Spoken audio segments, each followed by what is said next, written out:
राम कृष्ण हरी जय जय राम कृष्ण हरी जय जय राम कृष्ण जय जय राम कृष्ण जय राम कृष्ण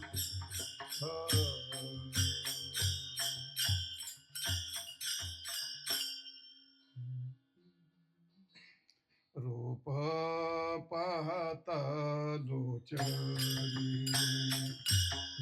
रूप पाहता लोचनी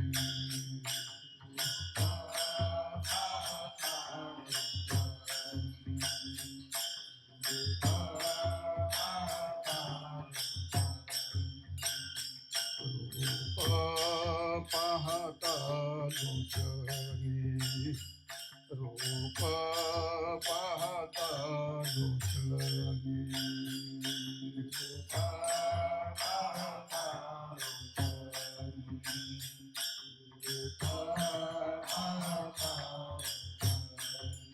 सुख झाले हो साजनी सुख झाले हो साजनी विठ्ठल बरवा विठ्ठल बरवा सुख झाले हो साजनी सुख झाले हो साजनी विठ्ठल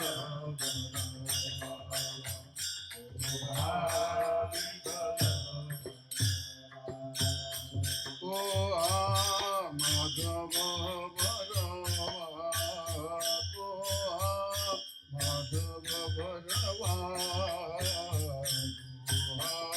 विठ्ठल भरवा विठ्ठल भरवा बरोबर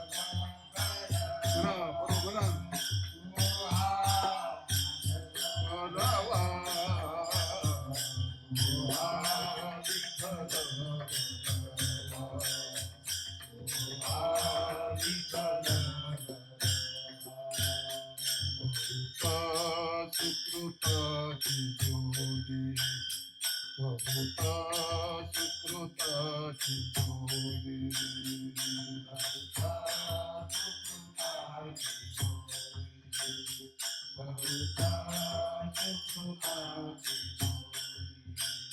म्हणून विठ्ठले आवडे म्हणून विठ्ठले आवडे विठ्ठल बरवा विठ्ठल बरवा म्हणून विठ्ठले आवडे म्हणून विठ्ठले आवडे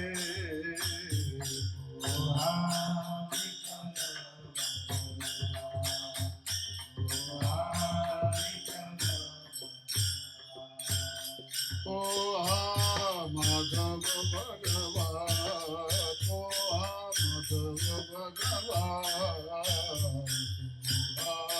विठ्ठल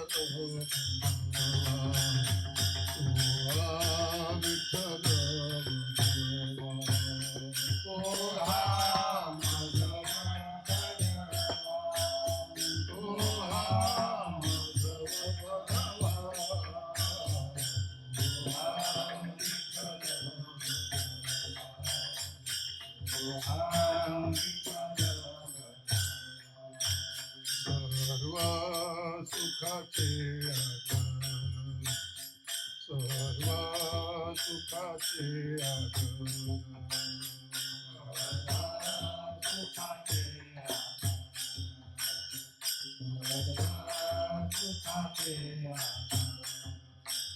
बापा रक्तू माझे विवार बापा रक्तू माझे विवार विठ्ठल विठ्ठल बापा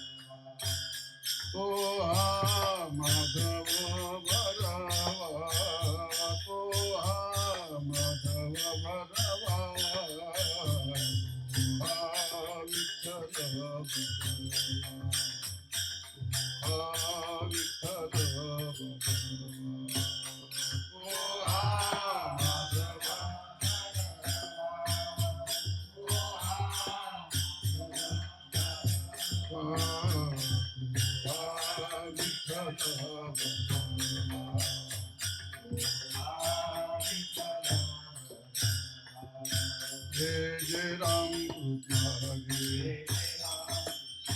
जय जय राम कृष्ण जय जय राम कृष्ण हरे जय जय राम कृष्ण हरे जय जय राम कृष्ण हरे जय जय राम कृष्ण हरे जय जय राम कृष्ण हरे राम कृष्ण हरे जय जय राम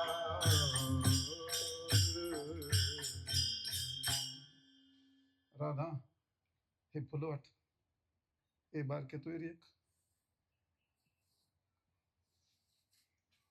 ताद्या त्यांना कशी वाटे सांग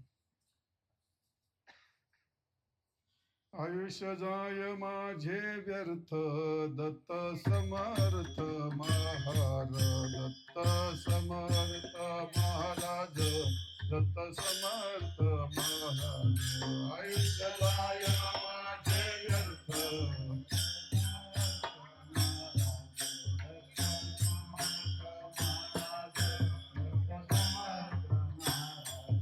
धाव धाव लवकरी करुणा करे गुरुराया करुणा करे गुरुराया करुणा करे गुरुराया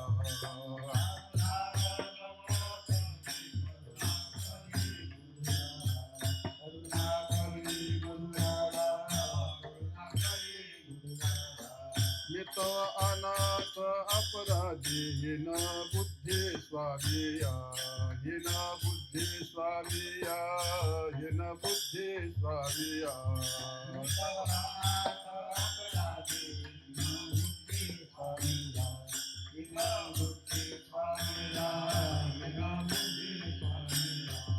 तळाला घालावरी श्री हरी लवलाया धाव श्री हरी लवलाया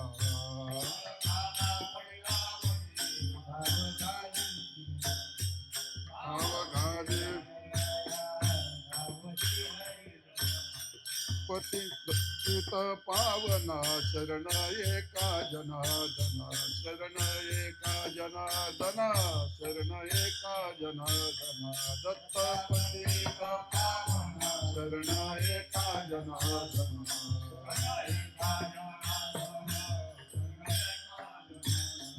धाव धाव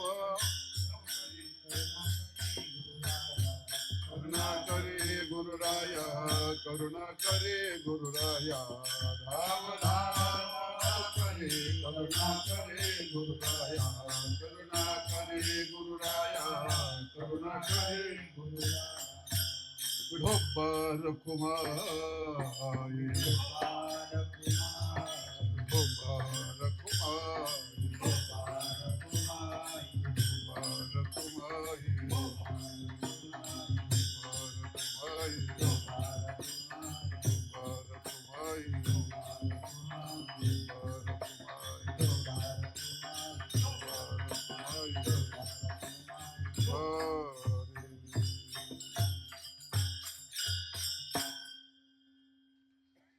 धर्यावतार विश्वतारावया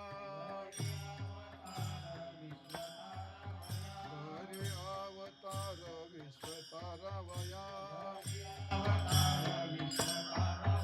अत्रेची अनुसया गरोधरा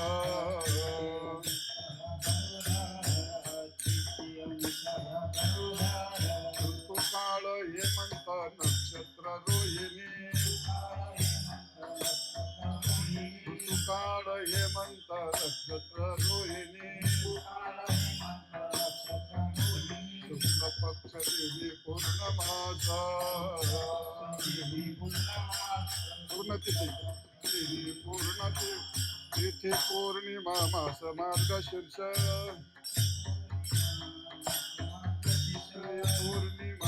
मार्ग चित्त गुरुतो वासर उत्सव काळ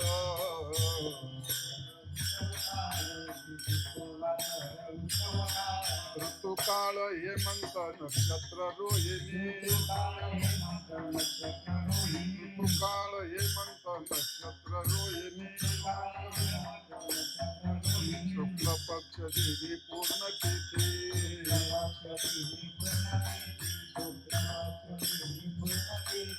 एका जनार्दनी पूर्ण अवतार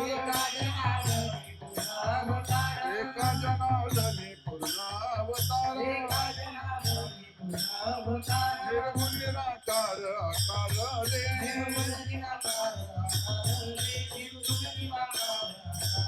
एका जनार्दनी पूर्ण अवतार एका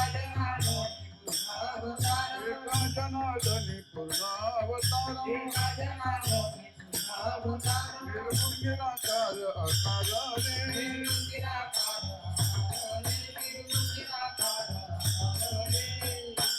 पुंडरीक वरदारी विठ्ठल श्री ज्ञानदेव तुकाराम पंढरीनाथ भगवान की माऊली ज्ञानेश्वर महाराज की जगद्गुरु तुकाराम महाराज की रामेश्वर भगवान की श्री गुरुदेव दत्त महाराज की जय दिगंबरा दिगंबरा श्रीपाद वल्लभ दिगंबरा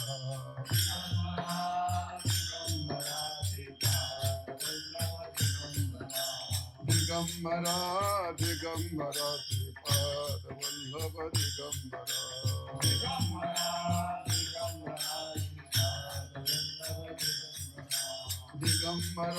दिगंबरा श्रीपाद वल्लभ दिगंबरा म्हणा सगळे वाजवा भजन करा दिगंबरा दिगंबरा श्रीपाद वल्लभ दिगंबरा दिगंबरा दिगंबरा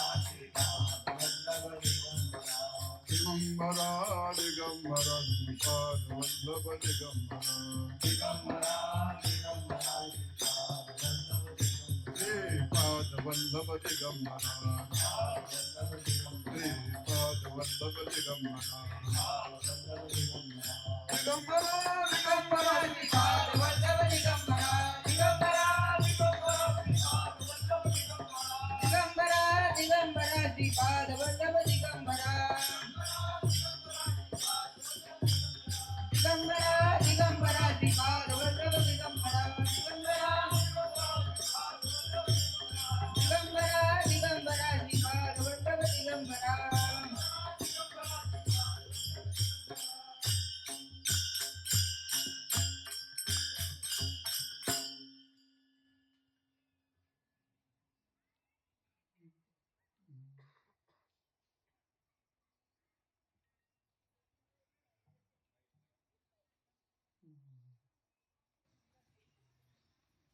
आयुष्य जाय मात आयुष्य जाय काय करत असं काय आयुष्य जाय माझे व्यर्थ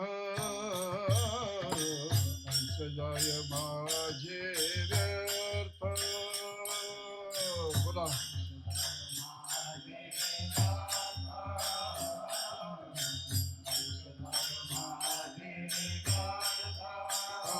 आयुष्य जाय माझे व्यर्थ आयुष्य जाय माझे व्यर्थ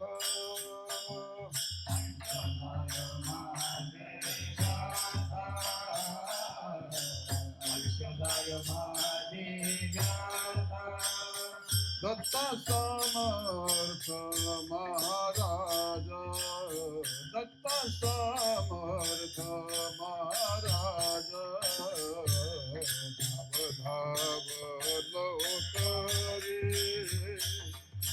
धाव धाव लवकरी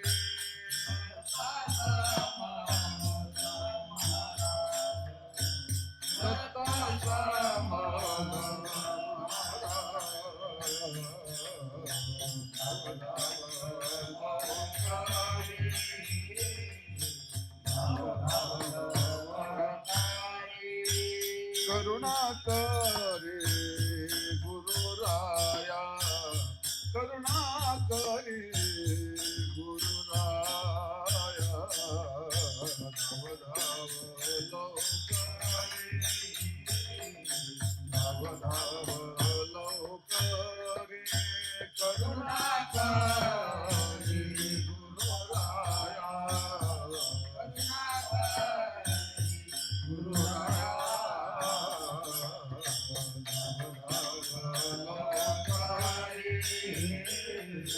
धाव धाव धावकारी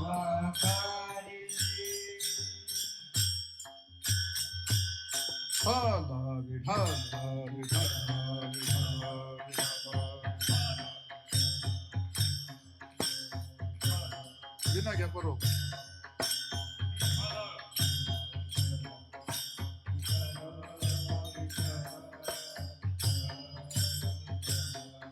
विठाला विठाला विठाला विठाला विठाला विठाला विठाला विठाला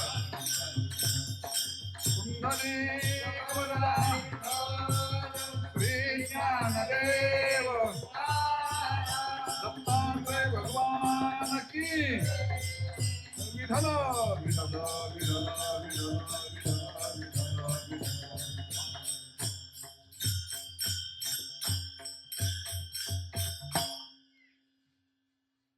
आयुष्य जाय माझे व्यर्थ दत्त समर्थ महाराज धाव धाव लवकरी धाव धाव लवकरी करुणा करे गुरुराया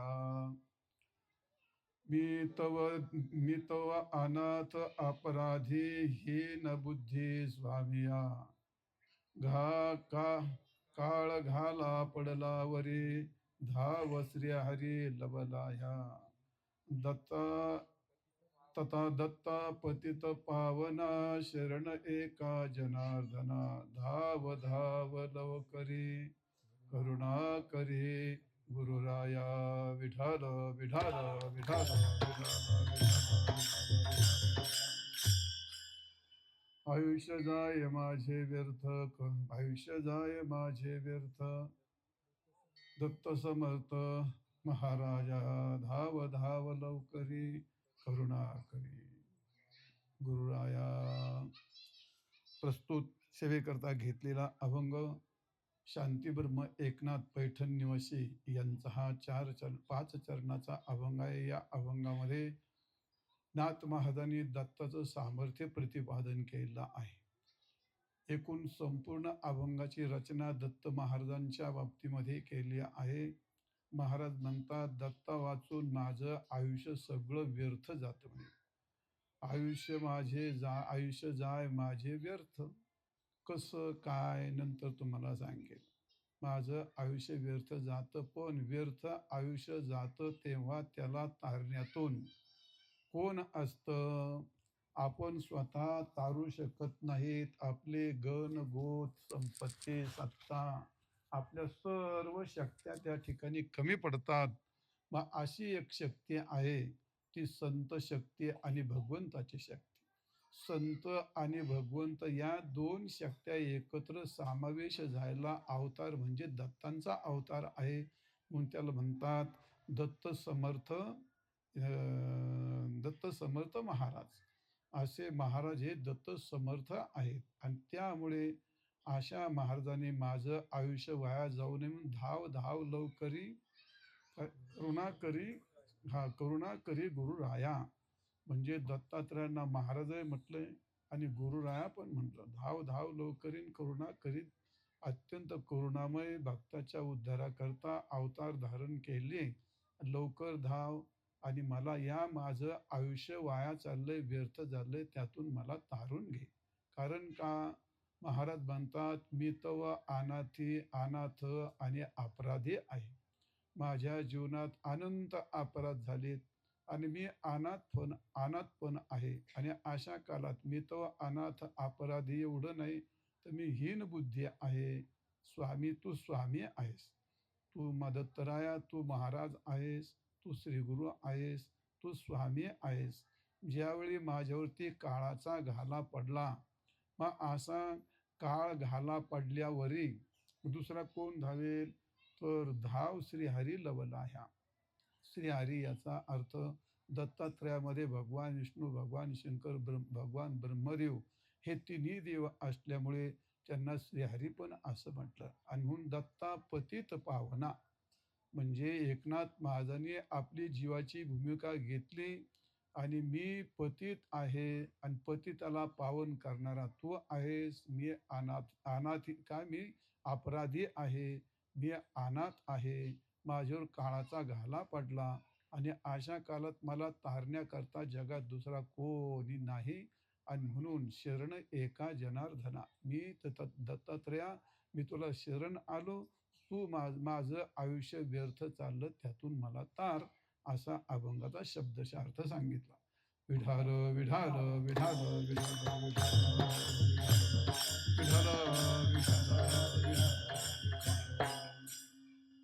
आज आहे दत्त जयंती.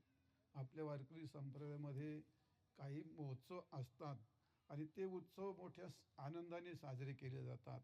आपण त्याला म्हणतो राम जन्माचा उत्सव असतो, कृष्ण जन्माचा उत्सव असतो, हनुमंत जयंतीचा उत्सव असतो, महाशिवरात्रीचा उत्सव असतो.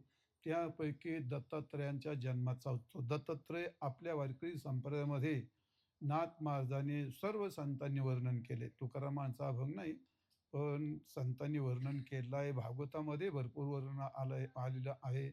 दत्त हे आपल्या वैदिक संप्रदायात, वारकरी संप्रदायामध्ये एक विशिष्ट देवता आहे. दत्तात्रेयाचे अनेक ठिकाणी मंदिरं आहेत. विशिष्ट समाजाने त्यांची खूप मोठी मोठी मंदिरं बांधलीत. आणि विशेषतः आपण ते गाणगापूरला पाहतो, फार मोठा उत्सव असतो, अनेक ठिकाणी येतो. त्याचे नाव पण सांगता येईल. कर्नाटकामध्ये दिगंबर असं एक मंदिर आहे, फार प्रचंड मंदिर आहे, फार प्राचीन मंदिर आहे. ते समुद्राच्या बेटावरती आहे ते. असे अनेक मंदिर आहेत, अनेक उत्सव चालले आहेत. मग अन्नदानाचं, भक्तिदानाचं, ज्ञानदानाचं मोठं कार्य आजच्या दिवशी असतं. म्हणून कारण आजचा उत्सवच फार महत्त्वाचा असतो दत्तात्रेयाच्या बाबतीमध्ये. म्हणून असा हा उत्सव आपल्या गावामध्ये बी, या ठिकाणी आपले सुषेण आढाव आणि त्यांचं कुटुंब, नामदेव आढाव आणि बाकी सगळे त्यांचे मित्रमंडळी, गावकरी मंडळी, आपण सगळे करतो. आता सगळ्या गावांनी यायला पाहिजे, सगळं संतांचं म्हणणं आहे. खूप गर्दी करायला पाहिजे, आपलं पण म्हणणं आहे. आपल्याला वाटतं सगळ्यांचा उद्धार झाला पाहिजे, पण त्यांना वाटतं हो यांचा एवढ्यांचा उद्धार होतो, आपण काय यांच्यात भागीदार व्हा. म्हणून ते आपली बिचारी जरा थोडेसे दूर राहते, पण येते ना अजून थोड्या वेळाने. दत्तात्रयाच्या उत्सवामध्ये आपण ज्याला ज्याला सद्बुद्धी होते, ज्याचं ज्याचं पुण्य पुढे येतं, तो तो याच्यात सहभागी होतो. त्याच्यात बळ ढकलल्याने कोणी येत नसतो. पण जे येतील ते दत्तात्रयाला दत्तात्रय त्यांना पावनच करतात. असो, आजचा हा दत्त जयंतीचा कार्यक्रम आहे आणि दत्त जन्मचा उत्सव आहे. आणि त्यामुळे दत्तात्रेयाच्या जन्माची कथा ही सर्वांना पाठ आहे. सगळ्यांना पाठ असली, माहिती असली तरी त्या कथेचं महत्त्व असं असतं, आजच्या दिवशी जो दत्तात्रेयाच्या जन्माची कथा सांगतो आणि जो ऐकतो, त्याच्या जीवनातले सर्व पापाची निवृत्ती होते, पापक्षालन होतं. एक. आणि दुसरी गोष्ट, आपल्या मनोकामना ज्या असतात त्या पूर्ण होतात, असं नाथ महाराजांनी भागवतामध्ये लिहिलेलं आहे. आणि म्हणून क्रमशः आपल्याला 2-5 मिनिटं दत्तात्रेयाच्या जन्माची कथा तुम्हाला सांगायची आहे. विठाल विठाल विठाल विठाल विठाल. हो, एकदा भगवान शंकर आणि पार्वती यांचा संवाद चाललेला होता.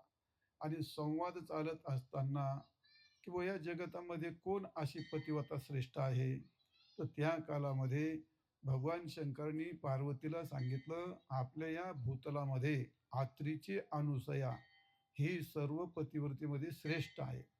तिच्या एवढी जगात पतिव्रता कोणी नाही, सर्वश्रेष्ठ पतिव्रता आहे. असं म्हटल्यानंतर पार्वतीला काही ते बरं नाही वाटलं. पार्वतीला वाटलं, मी तर जगज्जननी आहे आणि माझ्यापेक्षा श्रेष्ठ कोण? तिने आपल्या नवऱ्याला चांगले 2 शब्द सुनावले. का? पार्वती आहे, लक्ष्मी आहे, सावित्री आहे, आमच्यात आम्ही 3 देवता आहेत, म्हणजे हे आदिमाया शक्तीचं रूप आहे. आम्ही संपूर्ण सृष्टी उत्पत्ती करतो, पालन करतो, संहार करतो, हे आमच्या स्वाधीन आहे आणि आमच्यापेक्षा श्रेष्ठ कोण अशी पतिव्रता आहे? म्हणजे याचा अर्थ माझ्यापेक्षा कोणी मोठं नसावं, असं पार्वतीला पण वाटलं. देवांना पण ते वाटलं. मग आता माणसाला वाटणं तर साहजिक आहे, भाऊ माझ्यापेक्षा कोणी मोठं नसावं. आता त्याच्यापेक्षा मोठं होतात कोणी, त्याला काय विलाज नसतो. पण माझ्यापेक्षा कोणी मोठं नसावं, हे माणसाला निसर्गताच गोष्ट असते. आणि मलाच मोठं म्हणावं हा एक निसर्गच असतो. कोणी कोणाला मोठं म्हणत नाही. तोंडानं वा वा वा वा महाराज, वा वा वा वा भाऊसाहेब, वा वा वा वा रावसाहेब. आणि त्याने तिकडं तोंड फिरवलं, फिरवलं रे फिरवलं का त्याच्या जन्मापासून मरेपर्यंत बाराखडी वाचून मोकळे होतात माणसं. ते तरी काय तो एक निसर्ग आहे. तो एक निसर्ग आहे. हा एक निसर्ग आहे. आणि हे चालतं. मग पार्वतीला तेवढा गर्व होणं आता ती एवढी मोठी श्रेष्ठ होती. तिला काय ते पचलं नाही. ती काय तिच्या नवऱ्याचा शब्द मानायला तयार नाही.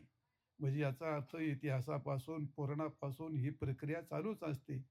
एखादी बायको नवऱ्याचं 100% जर ऐकल, तर ती बायकोच नाही समजायची. असं ते. तिचं ऐकलं पाहिजे आणि कलियुगातला सगळ्यात नवरा शहाणा कोणता? आणि जो ज्याला कमी दुःख किंवा आनंद घ्यायचा असेल, त्यानी बायकोनी काहीही म्हटलं, की तिला हो म्हटलं, तर मग त्याच्या जीवनात काही अडचण नाही. पण जर का बायको ते म्हणलं, "हे तुझं चुकत आहे, तू मूर्ख आहेस," मेला समजायचं मग तो. मग त्याचं काही खरं नाही. आता मला काही त्याचा अनुभव नाही. तुम्हाला अनुभव आहे त्याचा. तुम्ही सांगता त्याच्यावरच आम्ही ऐकतो आणि तुम्हाला सांगतो तसं काय. असं तो भाग. आणि मग पार्वती काय ऐकेना. तर शेवटी भगवान शंकर म्हटले, "बरं ठीक आहे, तुला माझं नाही ऐकायचं." नारद एक दिवस येतील आणि तुला कहाणी सांगतील, मग तुला कळेल. आणि नेहमी आपल्या मुलाचं, आपल्या गावचं, आपल्या कोणी असेल तर त्याचं वर्णन बाहेरच्यानी केलं, तर ते लवकर पटतं. आपल्या मुलाचं, आपल्या गावचं, आपल्या घरचं त्याचं कोणालाही वैयक्तिक महत्त्व वाटत नाही. दुसऱ्याने सांगितलं म्हणजे लवकर पटतं. अरे हां, खरं आहे असं. आणि मग नारदाची वाट पाहत बसली. नारदाचं चिंतन करीत बसली. आता रचनाच भगवंतांनी तशी केली होती. आले नारद. नारायण, नारायण, नारायण, नारायण. नारद आल्यानंतर आता पार्वतीच्या मनात जी इच्छा होती त्यामुळे तिला खूप आनंद झाला. या नारदा. पूजा अर्चा केली, बसली काय? झालं काय? कुशल विचारलं, "नारदा, सध्या काही नवीन काही बातमी आहे का?" "तसं काही नाही," म्हटले, "नवीन. हे आमचे हे असं-असं म्हणत होते, ते तिथे तसं काय? हे असं काय म्हणत होते?" ते म्हणले, "हो, ती पतिव्रता कोणशी होती." "खरं आहे," म्हटले, "ते काय खोटी थोडीच गोष्ट आहे," म्हटले ती. मग आता नारद आहेत ते. काही माणसाला राळ्या एवढं असली गोष्ट थाळ्या एवढी कशी करून सांगायची, लय तरबेज असतात ते. आणि त्यातले पहिले सगळ्यांचे गुरु नारद असतात. असं आहे. कोणती वात कुठं पेटवायची आणि कोणी कोण फिरून कसं मोठं करायचं. नारदांनी जिव्हार रंगवून सांगितलंय, "तुम्ही तर काहीच नाही. तुम्ही तर त्यांचे झिरोच आहेत आणि तुम्ही अशाच जायच्या. त्या अनुसयाची कुठं गोष्ट, तुमची कुठे गोष्ट." ती पार्वती पेटायची. तर अनुषाची कुठं गोष्ट. असं काय नारदा? अगं तुमच्या तिघींचे पुतळे केले तिने आणि पायाच्या डाव्या पायाच्या अंगठ्यात खालून बांधलेत. वरून ते नाही बांधले, खालून बांधलेत म्हणजे तुमचे रोज पाय देते. असं म्हणजे पार्वती पेटली. नाही, नाही त्याने जमायचं म्हणली. एवढी गर्विष्ठ आहे ती. तिचा गर्वच खाली केला पाहिजे. नाही काय काय काय नारदाच्यावर औषध काय सांग? "हां, आपल्याकडे औषध आहे ना," म्हणले. नारदाकडे कळई लावता येते आणि भांडणही मिटवता येतं. आपल्याकडे औषध आहे म्हणले. "काय?" "काय नाही," म्हणले. भगवान शंकराला पाठवायचं आणि तिथं जाऊन त्यांना भिक्षा मागायची आणि भिक्षा मागून त्याला आड घालायची. काय? "तू सगळे कपडे काढ, विवस्त्र होय, नग्न होऊन आम्हाला भोजन घाल." म्हणजे तिचं पातिव्रत्य नष्ट होईल. मग त्याचं पातिव्रत्य जाईल आणि मग ते आपोआप तिचं पातिव्रत्य खराब झालं का तुम्ही श्रेष्ठ ठरता. पार्वतीच्या मनामध्ये भुंगा सुरू झाला. नारायण, नारायण निघाली. आता एक ठिकाणी लावली होती आग, निघाली दुसऱ्या ठिकाणी. गेले वैकुंठात नारायण, नारायण. नारदा काय अमकं-तमकं. लक्ष्मीनी पूजा-बिजा केली. नारदाची गोष्ट काय रामाय स्वस्ती आणि रावणाही स्वस्ती. कुणीकडे गेलं का त्यांचा आदरच असतो. हां, नारद. काय झालं नारदा? काय नाही. विशेष काय? काय नाही म्हणली.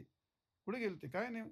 कैलासात गेलो होतो. पार्वती भेटली. तिची जरा काही समस्या होती. तिला सांगितलं. काय समस्या होती?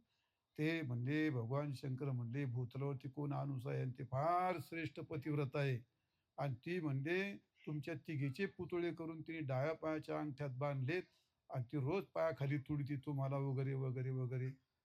तुमची पण तसेच आहे" म्हणले. आता लक्ष्मी तर म्हणली, "अरे, मी तर सगळ्यात श्रेष्ठ आहे आणि मी तर मोठी पतिव्रता आहे. असं कसं काय होऊ शकतं?" म्हणले. "नाही, नाही, नाही." मग ती पार्वती तसंच म्हणत होती हो. "नाही, नाही, असं नाही व्हायला पाहिजे" म्हणले. काहीही करून तिचं ती पतिव्रताने तिचं ते नष्टच झालं पाहिजे. ते हननच झालं पाहिजे.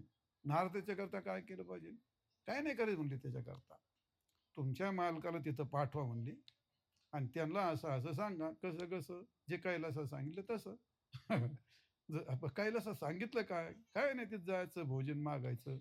दुपारा जायचं, भोजन मागायचं आणि मग नग्न होऊन भिक्षा घाला, आम्हाला जेवू घाला असं सांगायचं. म्हणजे आपोआप पातिव्रत्य नष्ट होईल. तिचं भंग पावेल म्हणले. लक्ष्मीने कार्यक्रम सुरू केला राग आळवायला. नारद म्हणले, "बरं येतो आता माझं काम जवळ झालेलं आहे" म्हणले आता. बरं चालेल निघाले नारद. आता कुठं चालले नारद? तसं काय नाही मी आपलं पुढेही जातो म्हणले. अजून एक ठिकाणी आग लावायची होती. बरं. हा आले सत्य लोकामध्ये. आधी सावित्री तर तयारच होती. आले नारायण, नारायण, नारायण. या नारदा. काय, काय नाही. कसं काय? दिला हो काय नाही. काय नाही. कैलासात गेलो होतो. नंतर कैलासमध्ये चहा-पाणी घेतलं. वैकुंठात नाश्ता पाणी झालं. बरं तुमच्याकडे जेवायला आलोय म्हणले आता. बरं, बरं. काय विशेष काय नाही. काय हे असं-असं झालं म्हणले. ते भगवान शंकरने काही कहाणी सांगितली. पार्वती हुडकली म्हणले तिच्या ते पातिव्रत्या. बरं. सगळं पुराण नारदानी पुन्हा वाचलं. वैकुंठातलं बी, कैलासातलं बी सगळं पुराण वाचून झालं. झालं. मग सत्य त्या सत्यलोकामध्ये सावित्रीची ज्योत पेटली. मी असं कुठं असतंय का म्हणले. त्याच्यावर उपाय काय? काय नाही उपाय म्हणले. ते त्यांना सांगितलं तसं तो ब्रह्मदेवाला पाठवा आणि त्यांना सांगा भिक्षा द्या आणि आम्हाला असा-असा जीव घाला. झालं. झाला विचार आणि मग ह्या तिघींची मैत्रीण त्यांनी एकत्र विचार केला. आता त्या काळात फोन नसतील म्हणा, पण त्या काळात ते जवळ एक जाणं येणं त्यांना काय ते आता ते देवांची गोष्ट ती अदृश्यपणे कुठे प्रगट होतात. झालं आणि मग त्यांनी आपल्या पतीला खूप विनंती केली. ते काही जमायला तयार नाही. मग रुसून बसले. रुसून बसल्यानंतर मग नाविलाज को क्या विलाज अशा प्रकारे त्याला म्हणतात राजहट्ट, बालहट्ट आणि स्त्रीहट्ट. मग आता गृहस्थी माणसाला स्त्रीहट्ट हा पुरा करावाच लागतो. त्याला काही विलाज नसतो. लहान मुलं असतात ते कशाचा हट्ट करतील याचा काही भरोसा नाही. तसं राजाची गोष्ट एखादा हुकूम आला वरचा सरकारचा ते आपल्याला परवडू नाही तर नाही परवडू. ते आपल्याला बळीच पडावं लागतं ते. कसं आहे लहान मुलाची गोष्ट असते. त्या बादशहाच्या दरबारामध्ये त्या बिरबलला रोज उशीर व्हायचा. तर बिरबल उशीर का करतो तो? नाही लहान मुलगा आहे माझा नेमकं निघायच्या वेळी खूप आठवतो म्हणले. येऊनच देत नाही. वाह! आज मुलाचं काय घेऊन बसले म्हणजे तुम्ही. मुलगा काय असा एवढा शक्तिमान आहे का तुम्हाला? अहो सगळी गोष्ट खरी आहे, पण ती काय त्याला विलाजच नसतो काय. असं नेमकं काय घडतं? मला प्रयोग करून दाखवा. बिरबल म्हणला, "चल ठीक आहे," म्हणलं, "मी बालक होतो आणि तू माझी वडील होऊन दे, पिताश्री व्हा." चालेल म्हणले. करा प्रयोग सुरू. झाला तर तो बिरबल तो लागला रडायला. आता रडायला लागले ते काय म्हणलं ते, "बाबा," म्हणला, "ऊस आला आणि मला ऊस द्या ना," म्हणला. आता काय हे काय अवघड आहे? बादशहा अवघड आणला ऊस आणि घे ऊस खाय म्हणले आता. नाही म्हणले, "तुकडे करून द्या ना." दिले तुकडे करून. अजूनही रडायला. आता काय लागला? आता काय झालं रे? "नाही ऊस जोडून द्या ना." अरे मोठ्याला जोडायचं कसं काय? नाही जोडून दिला अंग टाकून बिरबलनी. लागला मोठी-मोठ्यानं रडायला. कसा तरी गप केला. झालं. लागला रडायला. आला दारात हत्ती आला होता. "बाबा मला हत्ती घ्या ना." "अरे हत्ती कुठं असतो खेळायला?" "नाही मला हत्तीच पाहिजे, मला हत्तीच पाहिजे, मला हत्तीच पाहिजे." आता बादशाह होता. घेतला हत्ती. झालं. संक्रांतीचे दिवस होते. त्या आला मडके विकणारा. ते मडके, सुगड, बोळके आला. "बाबा आम्हाला खेळायला बोळकं घ्या ना, बोळकं घ्या ना." हो. घेतलं बोळकं, सुगड घेतलं, सगळं झालं. आता हत्ती बांधला. आता लहान मुलाच्या डोक्यात काय येईल याचा काय भरोसा नाही. त्याच्या हातात बोळकं होतं. लागला रडायला, दिलं अंग टाकून. "अरे आता काय झालं?" "काय नाही बाबा, हे बोळकं आहे." "हां, मग काय?" "हे हत्ती बोळक्यात घाला ना."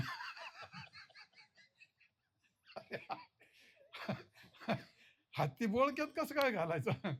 हाती बळक्यात कुठं सगळं. आता त्याला काय माहिती बिचाऱ्याला. लहान मूल ज्या कालामध्ये जत्रेत जातं, बापाची खूप देण असते, त्याच्या खिशात पैसा नसतो, त्याची काय मरमर असते त्याची त्याला माहिती. पण ते जत्रेतच अंग टाकून देतं. "नाही, नाही बाबा मला हे घ्या ना, बाबा मला ते घे ना."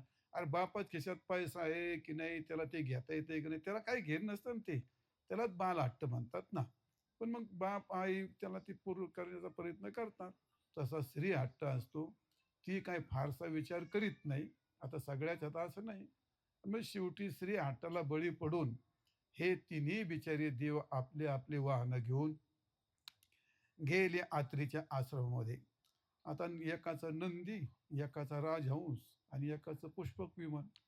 गेले आता त्यांना काय ठेवले वाहनं सगळे बाजूला आले आश्रमात. अत्री महाराजांनी आदरातिथ्य केलं, पूजन केलं, सगळं केलं, हात जोडले. तिन्ही देवता माझ्याकडे आज आल्यात. माझं केवढं पुण्य उदयाला आलं. काय आपली सेवा करू वगैरे, वगैरे, वगैरे. काय नाही म्हणले, "आम्हाला अनुसयाला भेटायचं आहे" म्हटले. "चांगली गोष्ट आहे" म्हटले. गेले आतमध्ये, सांगितलं पत्नीला, की तुम्हाला देव भेटायला आलेत, बाहेर या. आली बाहेर. म्हणजे पहिल्यापासून प्रथा आहे. ही पत्नी आत असते, सगळी व्यवस्था करते, जेवायचं त्याला तिला अन्नपूर्णा म्हणतात ना, ती लक्ष्मी म्हणतात तिला, अन्नपूर्णा ती. आली बाहेर. विचारलं, "काय आपली आज्ञा, काय सेवा करू?" "काही नाही, आम्हाला भोजन घाल. आम्हाला भूक लागली तर आम्हाला भोजन द्या." बरं चालेल म्हणले. नाही पण म्हणले, "एक अट आहे." "काय अट आहे?" म्हणले. "ते तुम्ही पतिव्रता आहेत असं सगळीकडं माहिती झालंय," म्हटले. "आणि आमच्या महिला, आमच्या पत्नी असं-असं सगळं पुराण तिला सांगितलं. तिला विचारलं काही माहीत नव्हतं." "बरं ठीक आहे, काय?" "नाही," म्हणले, "आम्हाला विवस्त्र होऊन सगळं आम्हाला भोजन घातलं पाहिजे." आता केवढी पंचायत आली आता. आता हे 3 देव अनुसूया म्हटली, "अहो, तुम्ही सृष्टीची उत्पत्ती करणारे भगवान ब्रह्मदेव आहेत, सगळ्या जगाची उत्पत्ती करता आणि तुम्ही माझ्याकडे काय मागताय?" म्हटले असं. भगवान विष्णूला म्हटले, "अहो, तुम्ही सगळ्याचे निर्माते आहेत तुम्ही, आहे का नाही? कोणी बाळाला केली उत्पत्ती आणि पोषतो, या सगळ्याला पोषण करणार तू आणि मग मला मागताय तुम्ही." बरं ठीक आहे. भगवान शंकराला म्हटले, तुम्ही तर सगळ्या घडामोडी करताय, पण मला मागायचं तर मागलं. मग काय मागायचं? तर आम्हाला भोजन द्या. पण भोजन द्यायची गोष्ट काय अवघड नाही. पण पुढची गोष्ट अवघड आहे. पण मग जर आपलं पातिव्रत्य जपायचं असेल, याला धर्मसंकट म्हणतात. बरेच वेळा धर्मसंकट येतं माणसाला. हे करावं तर फार मोठं नुकसान होतं आणि नाही करावं तर जास्तच बिघडतं. असं धर्मसंकट. बरं आता त्यांना नाही म्हणावं, विनमुख गेलिया अतिथी सुकृताची संपत्ती. केवढी वाईट गोष्ट आहे. हे अतिथी मागं गेले तर आपलं सगळं काय म्हणू आपण, सगळं सर्वस्वाची हानी हानी होईल. बरं हो म्हणू, तर आता हे विवस्त्रांनी यांना भोजन घालायचं, कशी कठीण गोष्ट आहे आता. आता कसं याला उभयता पास रज्जू असं म्हणा, धर्मसंकट. अशा बरेच आपलं पण धर्मसंकट येतं. असं धर्मसंकट येतं, इकडं पाहावं तर लेक जावई आणि इकडं पाहावं तर बहीण. आता काय काय म्हणजे काय नेमकं काय करावं असं तडजोडच करता येत नाही ना. मग अशा काळात माणूस पेचात सापडतो. त्या काळामध्ये त्याच्या पाठीमागे त्याचं पुण्य, त्याचा धर्म, श्रेष्ठांचे आशीर्वाद, अशा वेळी भगवंताची काही केलेली सेवा उभी राहते आणि त्यातून बरोबर रस्ता निघतो. आता तिथे बिचारी पतिव्रता होती. अत्रि मोठा आशीर्वाद होता तिला. तिने सांगितलं, "चालेल ठीक, काही हरकत नाही." आता यानं म्हटलं, "कायच करेल बुवा ताई?" "काय नाही तुम्ही या" म्हणले. आले, बसा. बसले सगळे आणि तिन्हींच्या डोक्याला हात लावला. पातिव्रत्याचं सामर्थ्य. तुकाराम महाराज म्हणतात, काय म्हणजे तिची तुका म्हणे पतिव्रता आणि तिची देवावरी सत्ता, असं आहे. पतिव्रतेची गोष्टच फार कठीण असते, फार सामर्थ्य असतं. देवावर सुद्धा सत्ता चालवू शकते ती. आणि मग तिने तिन्ही देवतेच्या माथ्याला स्पर्श केला. स्पर्श केल्यावरती ते लहान लहान बाळ झाली. किती? 6 महिन्याचे बाळ झाले. आता 6 महिन्याचे बाळ झाल्याच्या नंतर आता काय लाजेचा प्रश्नच नाही राहिला. 6 महिन्याचं मूल म्हणलं, हा काय प्रश्न नाही राहिला. झालं, तिनं त्यांच्या म्हणण्याप्रमाणे कपडे काढले. त्यांना तिघांना स्तनपान केलं आणि भरपूर पोटभर पाजलं. कपडे घातले, मोठा पाळणा घेतला आणि एकाच पाळण्यात तिघांना घातलं आणि गाणं म्हणायला सुरुवात केली. ब्रह्मदेवापासून. "ब्रह्मदेवा, तू उत्पत्ती करून भरपूर थकलास बाबा. आता निवांत 6 महिने विश्रांती घे. तुला 6 महिने भूकही लागायची आणि रोज तुला पाहिजे म्हणजे आता काय अडचण नाही." हां. भगवान विष्णूने म्हटले, "तुमचं नेहमीच काम चाललं असतं. अनेक दैत्यांना मारायचं, धर्माची संस्थापना करायची, भक्तांचा उद्धार करायचा. तुम्हाला फार कष्ट झालेत. तुमच्या बायकोला फार त्रास झालाय. तुम्ही आता निवांत विश्रांती घ्या 6 महिने." आणि तसं म्हणून पाळणा म्हणून ती झोका द्यायची. भगवान शंकराला सांगितलं, "सगळ्या दैत्यांचा नाश करून, सृष्टीचा संहार करून तुम्ही फार थकलात. आता बरेच दिवस झालेत. तुम्ही पण आता निवांत विश्रांती घ्या. ज्यावेळी योग येईल त्यावेळी पाहू म्हणले, पण आता विश्रांती घ्या." तिघांना पाळण्यात घातलं. भरपूर दूध पाजलं. रोज स्तनपान करायचे. पाळण्यात घालायची. झोके द्यायची. इकडं 1 दिवस, 2 दिवस, 3 दिवस पाठीमागे नाही, पत्र नाही, फोन नाही. काय मेसेज नाही. आता त्यावेळी मेसेज आणि फोन नव्हताच म्हणा. काहीच नाही. आता काय करायचं काय? बरं काय जाऊन काय करावं? नेमकं त्यांना धरून ठेवलंय, कडू बांधून टाकलंय. मग आता मध्यंतरी हे वाद लावणारे आलेत मध्ये. कोण? नारद. नारदा, "अरे काय आमचे पती गेलेत, कोणी काय त्याचा काय पत्ता नाही, काय झालं, काय झालं?" काय सांगायचंय, "अरे तुम्ही अशा नाही ते काय हे केलं." आता तूच तर सांगितलं हे कर म्हणून. अरे मला काय माहित पुढे हे असा गोंधळ होणार आहे म्हणे. हे गोंधळ होईल मला काय माहिती म्हटले. काय गोंधळ झाला? अगं त्यांना 6-6 महिन्याचे बाळ केलेत आणि पाळण्यात घातले तिनं. आता ते कधी मोठे होतील आणि परत तुम्हाला मिळतील का काय भरोसा नाही. आता बहुतेक तुमचं आयुष्य असंच जातंय. आता नवरा हरवले नवराच कोणी पळवले म्हणतात आता, का बाकी शिल्लक काय राहिलं आता? वैकुंठ सगळा उदास झाला. कैलास सगळं उदास झालं. नवऱ्यावाचून काय घरधन बिन घर जायचं आहे. हं. आणि मग गिनीक ठेवलं नाही म्हणजे आता जायलाच पाहिजे. गेल्या. आता गेल्याच नंतर काय आता कोण असं तसं थोडेच जातात. आता पार्वती तर जगाची मालकी नाही. आणि लक्ष्मी तर वैकुंठात तिला काय आहे? सगळ्या जगाची सुंदरता आणि सगळ्या जगाचे अलंकार तिच्याकडेच आहेत. हे नटून-थटून भारी-भारी साड्या-बिड्या, रुबाबशीर आता त्या काळचा रुबाब कसा असेल, हे रत्नकांचन दागिने असे मस्त गेल्या. आता गेल्या म्हणजे त्या गेल्या काय पाय त्या अनुसयाच्या काय पाया पडत्या, त्या का काय नीट बोलत्या. आता नीट बोलायचं म्हणलं तर ते काय आता त्यांच्या हात पॉवरच भलती मोठी होती. गेल्या, "हे ते आमचे पती ते कुणी ठेवलेत पती अमकं-तमकं." "हां, तुला काही समजतंय का नाही? आमचे पती आणले, दिले. काही कुठे गेले सांग? तुझ्याकडेच आले होते. आम्ही पाठवले होते." काय भरपूर तिचं जर चांगलं होऊन दिला, चांगला बाजा वाजवून दिला भरपूर. "बरं. तुमचे पती पाहिजेत ना? कुठे आहेत?" "आहेत म्हणले माझ्याकडे." "तू काय इथं ठेवलेत?" म्हणले. "मग ते जाईनात मी काय करू?" त्यांना जा म्हणलं, तर ते जाईनात म्हणले इथून.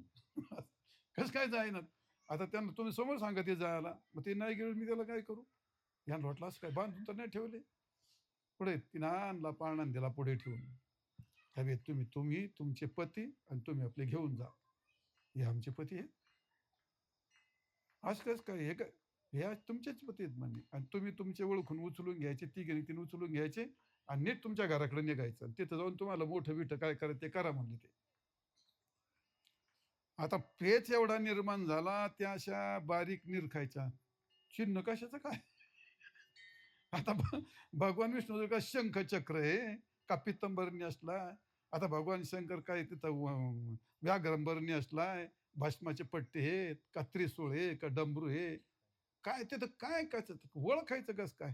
बरं भयंकर प्रश्न असा आहे, आपला पती सोडून जर दुसऱ्याला हात लावला तर पातिव्रत्य नष्ट झालं. परपुरुषाशी स्पर्श केला ना आणि मग ते तिच्या समोरच हरकत करली, तर पातिव्रत्य सगळं नष्ट झालं. आता काय करायचं? बऱ्याच वेळ त्या पाळण्याकडे निरखून पाहायच्या, एकमेकीकडे पाहायच्या, एकमेकीकडे खुणाच्या. ती म्हणजे तू उचल आधी, ती म्हणजे तू उचल आधी, ती म्हणजे तू उचल. कसे कोण उचलीत होतं? उचलायचा काय प्रश्न? इतका पेच निर्माण झाला आणि काय विचारूच नका. भयंकर कठीण झालं ते. आणि नाविलाजाने शेवटी तिघींनी हात जोडले, अनुसयाच्या पाया पडले. "माते, आम्ही तुझ्या पुढे हरलो. तू श्रेष्ठ पतिव्रता आहेस.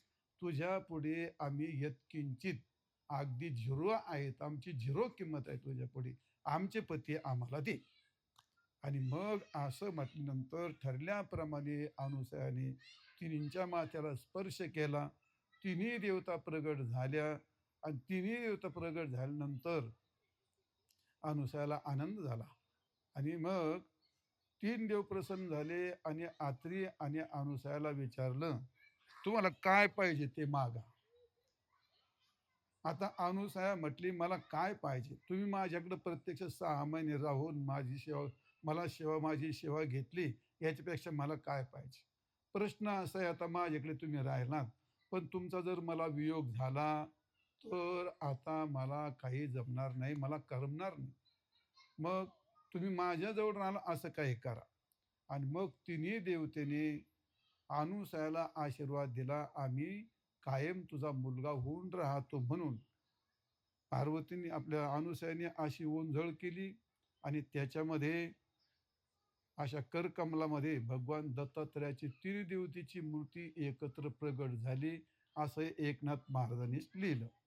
आणि दुसरं एकनाथ महाराजांनीच असं लिहिलं, "आत्रीची अनुसया गरोधर धरी काय धरी अवतार विश्वतारावया आत्रीचे अनुसया गरोधर." गरोदर राहिली याचा अर्थ आत्रीला आणि अनुसयाला 4 मुलं होते पहिले. म्हणजे पहिले दुर्वास होते, चंद्र 31 होता, तिसरा आर्यमा आणि मुलगी अ, अ, अ, अ, अमला अशी मुलगी होती. आणि त्यानंतर दत्तात्रय हे पाचवं अपत्य त्यांना झालं. अशा दोन्ही गोष्टी, दोन्ही संकल्पना एकनाथ महाराजांनी दिलेल्या आहेत. तर तो असो भाग. आपल्याला काय हातात मूर्ती प्रगटली काय आणि अनुसयाला झाली काय. दत्तात्रयांचा अवतार झाला आणि खूप मोठं कार्य दत्तात्रयाने केलं. एकनाथी भागवतामध्ये एकनाथ महाराजांनी दत्तात्रयांचे 24 गुरु कसे केले, त्या जनकाच्या संवादामध्ये खूप मोठं वर्णन केलं आहे. असो, तर आजच्या दिवशी असा दत्तात्रयांचा जन्म झाला. अशी दत्तात्रय महाराजांची कथा जो ऐकतो त्याचे मनोरथ पूर्ण होतात, पापाची निवृत्ती होते. म्हणून आज दत्त जयंतीच्या निमित्ताने आज आपल्याला ही कथा मी तुम्हाला सांगितली. ती सांगावीच लागते, ती ऐकावीच लागते त्या निमित्ताने. आणि दुसरी गोष्ट, ज्याला कधीही शिळेपण नसतं. गुरुपप्पा आता आपण रोज म्हणतो, ते काय शिळं होतं का ते? रामनाम कधी शिळं होत नाही. भगवंताचं चरित्र कधी शिळं होत नाही.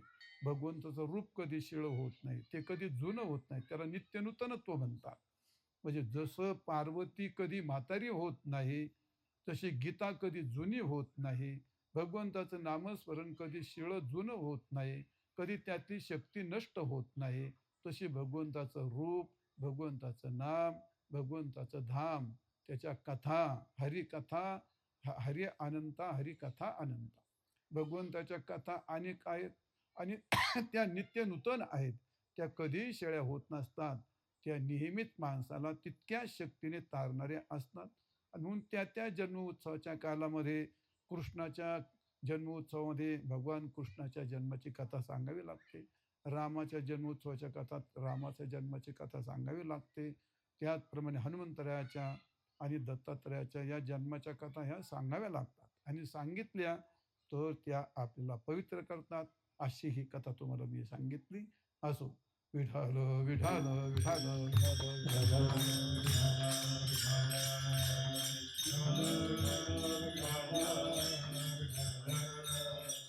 आयुष्य जाय माझे व्यर्थ, आयुष्य जाय माझे व्यर्थ, आयुष्य जाय माझे व्यर्थ, आयुष्य जाय माझे व्यर्थ. दत्त समर्थ महाराज, दत्त समर्थ महाराज, धाम धाम नवकरी, धाम धाम नवकरी. दत्त समर्थ महाराज, दत्त समर्थ महाराज, धाम धाम नवकरी, धाम धाम नवकरी. आयुष्य जाय माझे व्यर्थ, दत्त समर्थ महाराज. नाथ महाराज म्हणतात, देवा माझं आयुष्य व्यर्थ जाय.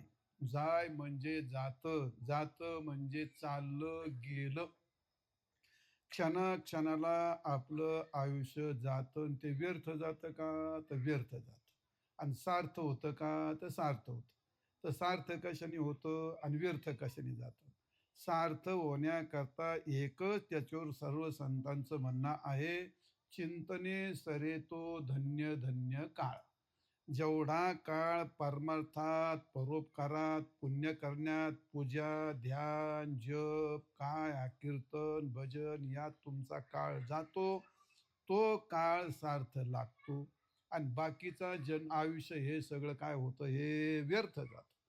आणि व्यर्थ जातं याचा अर्थ, व्यर्थ जाण्यात काय, आयुष्य हे आपल्याला कळत न कळत, आपल्याला वाटतं आयुष्य आपलं बरंच, आता मला वाटलं ज्याला सगळं आयुष्य गेलं, आता वाटतं का 85च्या घरात की तिकडे गेलो आहे, आता वाटायला आपलं आयुष्य व्यर्थ गेलं. पण आईच्या पोटातूनच आपलं आयुष्य कमी व्हायला सुरुवात होते. ज्यावेळी 9 महिन्याचा जन्मला तेवढी 9 महिन्याचा मेलेलाच असतो तो. अरे पहिला 1 दिवस गेला, 2 दिवस गेला, 3 दिवस गेला. हे सगळं आयुष्य जातंच माणसाचं. मग ज्या काळात आयुष्य जातं, पण ते व्यर्थ. व्यर्थ का जातं? त्या काळात आपल्याकडून काही घडलं नसतं. परमार्थाचं काही घडलेलं नसतं म्हणून ते व्यर्थ जातं आयुष्य, असं आहे. आणि तुकाराम महाराज म्हणतात, आपल्याला काय ती गोष्ट कळत नाही. आपण पैशाचं माप करतो, जमिनीचं माप करतो. नाही त्या त्या गोष्टी करतो, पण आपलं कधीही माफ करीत नाही. दिवा सगळ्या जगाला प्रकाश देतो, पण त्याच्या डोंगाखाली मात्र तो अंधारच ठेवतो. तसाच प्रकार होतो आपल्याला. आपल्याला दुसरं फार दिसतं. कोणाची गोष्ट निसर्ग असा आहे, तो मी, तुम्ही, कोणी ते राजकारणातले पक्ष पाहिले का? हा इकडचा पक्ष त्या पक्षाची एवढी धुलाई करतो, त्याचे एवढे दोष सांगतो, याच्या पक्षाचं काहीच नाही सांगत. म्हणजे याच्या पक्ष त्याला काहीच माहीत नसतं. फक्त त्याला दुसऱ्याच्याच पक्षाचं माहीत असतं. तसलाच प्रकारे आपल्याला आपल्याला सर्व सर्व गावाची हिस्ट्री माहिती. कोण कुठं मेला, कोण मुतला, कोण हागला, कोण कोणत्या बाईला बोलला, कोणी काय केलं, कोणी काय केलं. एवढी जंत्री पाठ आहे त्याच्या आणि सगळी वाचून ते. पण पाठांतर आहे असे 12 वाजता उठून विचारते. तो नक्की सांगत होते. 12 वाजता उठून त्याला विचारत होते. ते नक्की सांगत होतो. त्याचं त्याला काही पाठ नसतं. त्याचं त्याला काही पाठ नसतं आणि या अवधीमध्ये क्षणाक्षणाला, क्षणाक्षणाला क्षणाक्षणाला तो काळ जातो. त्याला ती गोष्ट समजत नाही. तुकाराम महाराज म्हणतात या ठिकाणी, आयुष्य मोजाया बैसला मापारी, तो का व्यवहारी संसाराच्या.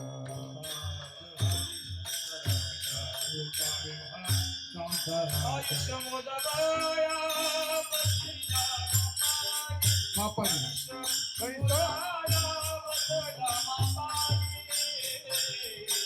तुका व्यवहारी संसारा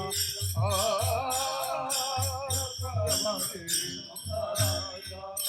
आयुष्य मोजाया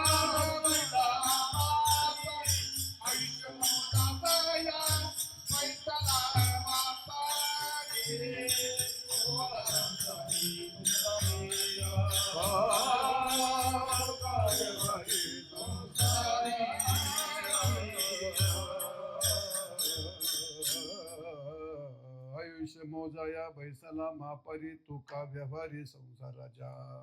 आयुष्य मोजण्याकरता बसलेला काय नाथ महाराज म्हणतात, घडी घडी काळ वाट याचे पाहे. कितीनी मोजितो तो? घडीनी मोजितो काय तो? दिवसांनी मोजितो काय? नाही, प्रत्येक क्षणाला. प्रत्येक क्षणाला पहिला क्षण गेला तो पुन्हा नाही. त्या क्षणाचं महत्व आपल्याला काही कळत नाही. पण आयुष्यातला क्षण गेला, पाठीमागे गेला का तो गेलाच, तो परत नाही. म्हणजे आयुष्याचा क्षण किती पैसे, किती किंमत, काय करून तुमच्या ज्ञानाने, पैशाने, धनाने, शक्तीने तो परत क्षण मिळवता येतो, अशी गोष्ट शक्य नाही होत. गेलं ते गेलंच ते. आणि मग त्याच्यात तरी नुसतं जात नाही. काहींचं झोपेत जातं, काहींचं निंदा करण्यात जातं, काहींचं उचापातीत करण्यात जातं, काहींचं प्रपंचात जातं. मग तुकाराम महाराज म्हणतात, अरे हे देह व्यर्थ जावे, आयशे जरी तुझं व्हावे, तरी द्यूत कर्म मनोभावे सारी पाठ खेळावा.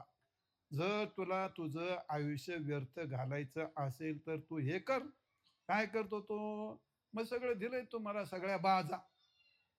कोणाला कशात रस, कोणाला कशात रस, हे काही कळत नाही माणसाला. पण आयुष्य हे नकळत जातं. आयुष्य हे नकळत जातं. कसं जातं? नामदेव महाराज म्हणतात त्या ठिकाणी, आयुष्य कसं जातं आहे का नाही? काय म्हणलं ते? आ- आयुष्य जात आहे पहा काळ. आयुष्य जात आहे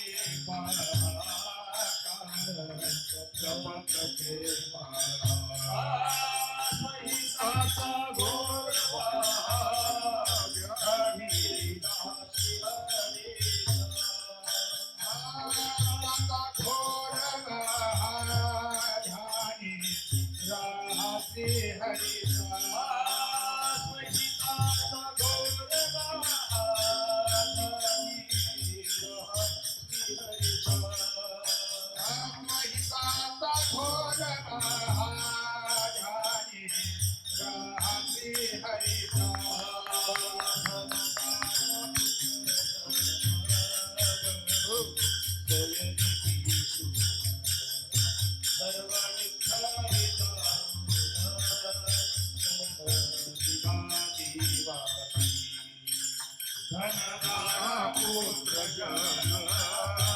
तू सोय घेती तू सर्वांनी काय जाणून औषधात आहे पहा, काळजात पळते महा, वैताग गोरला, ज्ञानी राहा. औषधात आहे पहा, काळ जपत महा, वहितात घोरला, ज्ञानी रहा विहरीचा. आयुष्य जात आहे पहा काळ जपतसे महा. आयुष्य जात आहे पहा, डोळे उघडून पहा, विचार करून पहा. आणि काळ जपतसे महा, भयंकर मोठा काळ जप करायला बसलाय. आणि कशाने जात आहे? आयुष्य जात आहे पहा काळ जपतसे महा. आणि स्वहिताचा ते स्वतःच्या बद्दल थोडा तरी विचार कर. काहीतरी या आठा माऊली ज्ञानोबा सांगतात या ठिकाणी, तरी गा आयशे करी या आठा पारा माझरी मोठके निमिष भरी. काहीतरी परमार्थ आयुष्यातून अन्न खातो त्याचं काहीतरी थोडा परमार्थ करा. नाही केलं तर आयुष्य कसं व्यर्थ जातं, त्याच्याकरता कसं जातं, त्याचं नामदेव महाराजांनी उत्तर देऊन टाकलं. धन, दारा, पुत्र आणि जन, चार मुद्दे आपल्या पुढे दिले टाकून. आपलं धन गोळा करण्याकरता किती आयुष्य जातं हे ज्याने त्याने ठरवायचं असतं. धन दारा, बायकोची खुशामत करता करता, बायकोचे लाड पुरवण्याकरता किती किती कसं कसं आयुष्य जातं. याच्याकरता ब्राह्मणाचं पंचांग पाहायचं, महाराजांचं कीर्तन ऐकायची काही गरज नाही, सगळ्याला माहिती आहे. मुलांचे लाड करण्याकरता काय काय करतो, गारठ्यात उठतो, डबा करून देतो, शाळेत घालतो, फी भरतो, या शाळेत कोंब, त्या शाळेत कोंब, तिथून इकडं काढ, इकडून मातीत घाल, तिकडं दगडात घाल, मोठा होतो. कॉलेजला गेला, दारू पिऊन आला का याच्यालाच घोडे लावतो, नाही तर ठोकूनही काढितो. हा, मग त्याला वाटतं अरे अरे अरे अरे अरे काय झालं हे. अरे मग संतांचे वाक्य ऐका ना, गेलं ना व्यर्थ. आणि मग तेवढी त्याला वाटतं व्यर्थ गेलं आयुष्य, त्याला तेवढी व्यर्थ गेला असं वाटतं. मुलं मोठे झाले, सून घरात आली का बायको उलटली की मग त्याला चायलीच्या नादी लागलो आणि आयुष्य व्यर्थ गेलं. पैसा सगळा होता भलता जमा करून ठेवला, घ्यायला कोणत्या भोक्षात सुळक्याने निघून, किंवा दाबला कोणतरी गणगोताने, किंवा मुलांनी घेतलं सगळं हिसकून. हे झालं धोतरमन पात्रम, ताटीम न वाटीम, उभा वाळवंटी. आणि मग तेवढं चालेल यार आयुष्य व्यर्थ गेलं. नाथ महाराज धोके सांगतात ना, अरे याच्यात आयुष्य व्यर्थ जाईल तुझं, याच्यात आयुष्य गेलं, याच्यात आयुष्य गेलं, याच्यात आयुष्य गेलं. आणि काय माणसाला दुसराच उद्योग असतो तो. कसला उद्योग? याचंही पाहतो आणि त्या सोयऱ्या धाऱ्याचं बारे बोजीत राहतो. या सोयऱ्याला मदत कर, त्या सोयऱ्याला मदत कर, तो जावाईवर घे, तो याई भोकाटे घे, याचं कर त्याचं कर. नामदेव महाराज म्हणतात अरे हे भयंकर दरे आहेत भल्या माणसं हे. पिशून याचा अर्थ सोयरे धारे, ह्या भयंकर दरे आहेत ह्या. हे खूप अनुभव आहेत, हे सगळ्यांचे अनुभव आहेत महाराज. असं जगात कधी घडत नाही. सकाळची माझ्याकडे महाराज आली होती एक. असं कधी अरे पोटचा मुलगा पण आपलं विसरून जातो. काय घेऊन बसलात तुम्ही, लोकांकरता कातडे काढून जरी ठेवले, दुसऱ्या मिनिटाला ते ज्यावेळी त्याच्या बिंबीला धक्का लागतो त्या काळात ती माणूस त्याला वजा करून टाकतो. मुलगा वजा करतो तर बाकीचे काय, मुलगी वजा करते, मुलगा वजा करतो, बायको वजा करते. तर आपल्याहून भिन्न माणसाची गोष्ट घेऊन काय बसलात तुम्ही? महाराज पुढे घेऊन बसलात. महाराजांना तर कोण कधी लाथोडून दिलचा भरोसाच नाही. महाराजांच्या बाबतीत माणसांची मन इतके कवळे असते, त्याचं कशाने दुखन याचा भरोसाच नाही, आणि पुढं त्याचं तुटन. म्हणजे मग आपल्याला कळतं आपलं हे आयुष्य कसं क्षणाक्षणाला खाल्ल्या गेलं. आणि मग त्याला पश्चाताप केल्याशिवाय काही पर्याय नसतो. म्हणून नाथ महाराज म्हणतात आयुष्य जाय माझे व्यर्थ. गेलं सगळं व्यर्थ आयुष्य गेलं. ते कसं गेलं? ज्ञानेश्वर महाराजांचं गोड उदाहरण दिलंय. ज्ञानेश्वर महाराज म्हणतात पाहे पा दुर्गे जित आहे उभा, तो वेटाळे माशिया जिभा, तैसे प्राणी कवने लोभा वाढविते तृष्णा. अर्जुना, अरे ह्या समाजाची गोष्ट तुला काय सांगू म्हणजे महाराज म्हणतात दरदूर सापे गिळजेत आहे उभा. दरदूर म्हणजे बेंडका, आपल्या मराठी भाषेत त्याला बेंडका म्हणतात, पण मोठा बेंडका.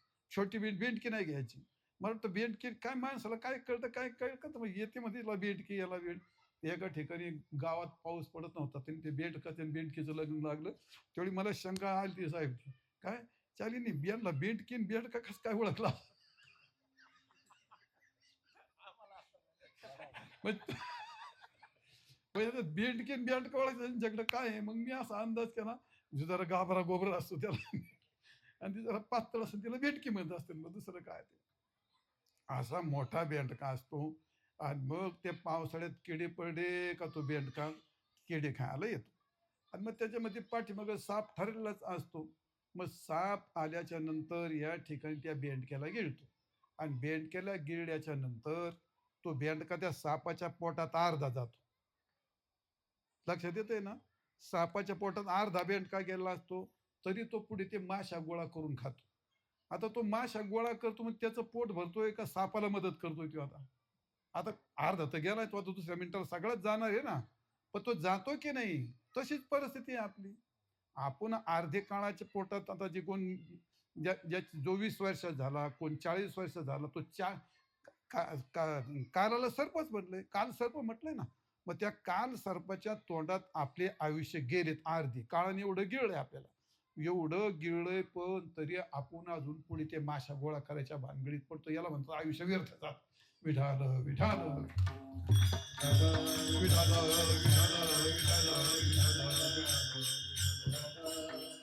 मग दरदूर सापे गिळजेत आहे उभा तो माशे वेट तैसे प्राणी काऊन येलो उभा आता ह्या गोष्टी दुसऱ्याने सांगून नाहीच जमत त्या गोष्टी काय उपयोग नाही होत त्याचा सांगून आमच्याकडे खूप लोक येतात बाबा याला माळ घालना याची दारू सोडना आम्ही इकडं इंजेक्शन दिलं तिकडं औषध पाटलं तिकडं त्याला दुनिया केली अरे मूर्ख हो असं नाही होत कधी अशी सृष्टीच्या विरोधात कशी काय गोष्ट होऊ शकते एक मोठं मंदिर होतं आणि गावामध्ये त्यांचे हे होते काय परंपरेने चालत आल्या त्या मंदिराच्या पुजारीकडे पूजा असायची साफ करण्याकडे साफ करायचं असायचं घंटी वाजवायची आरती करायची त्याच्याकडे नगारखाना असतो मोठमोठ्या मंदिरावरती आणि तिथला एक गुरु होता बिचारा त्याच्याकडे ते नगारा वाजवायचं काम होतं सने वाजवायचे नगारा वाजवायचा आता मोठा इनाम होता त्यांच्याकडे त्यांना वर्षाला मोठी तनखा मिळायचा हो ते झालं म्हातारं आणि म्हातारं झाल्यानंतर मग त्याला वाटतं ती परंपरा चालवली पाहिजे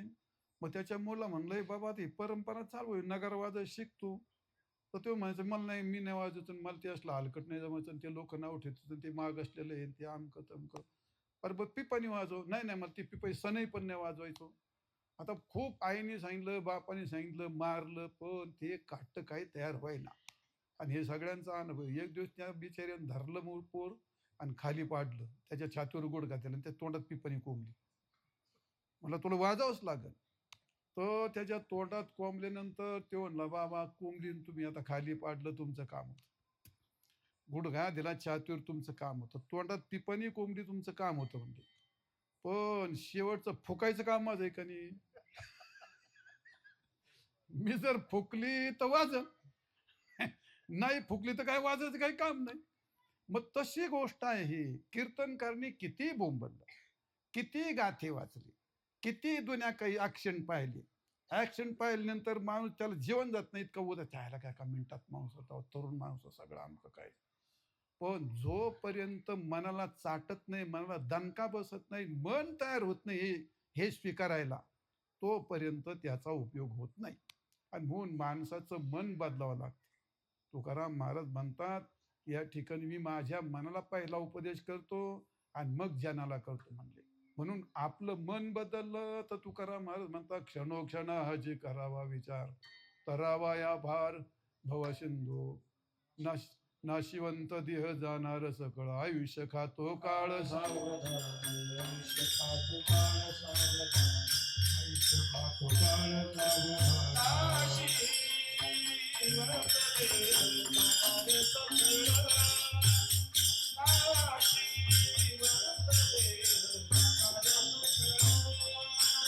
नाची पंच देह जाणार सकळ नाची पंच देह जाणार सकळ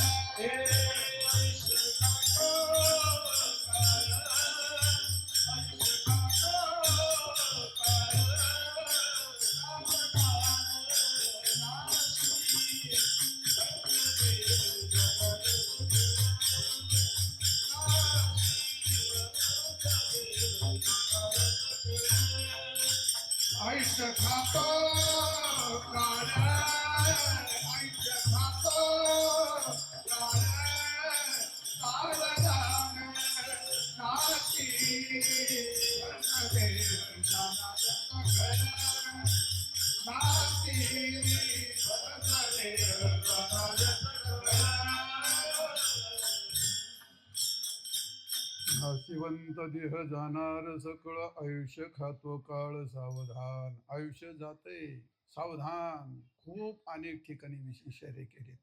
आता झाला मला कळलं आयुष्य जाय माझे व्यर्थ.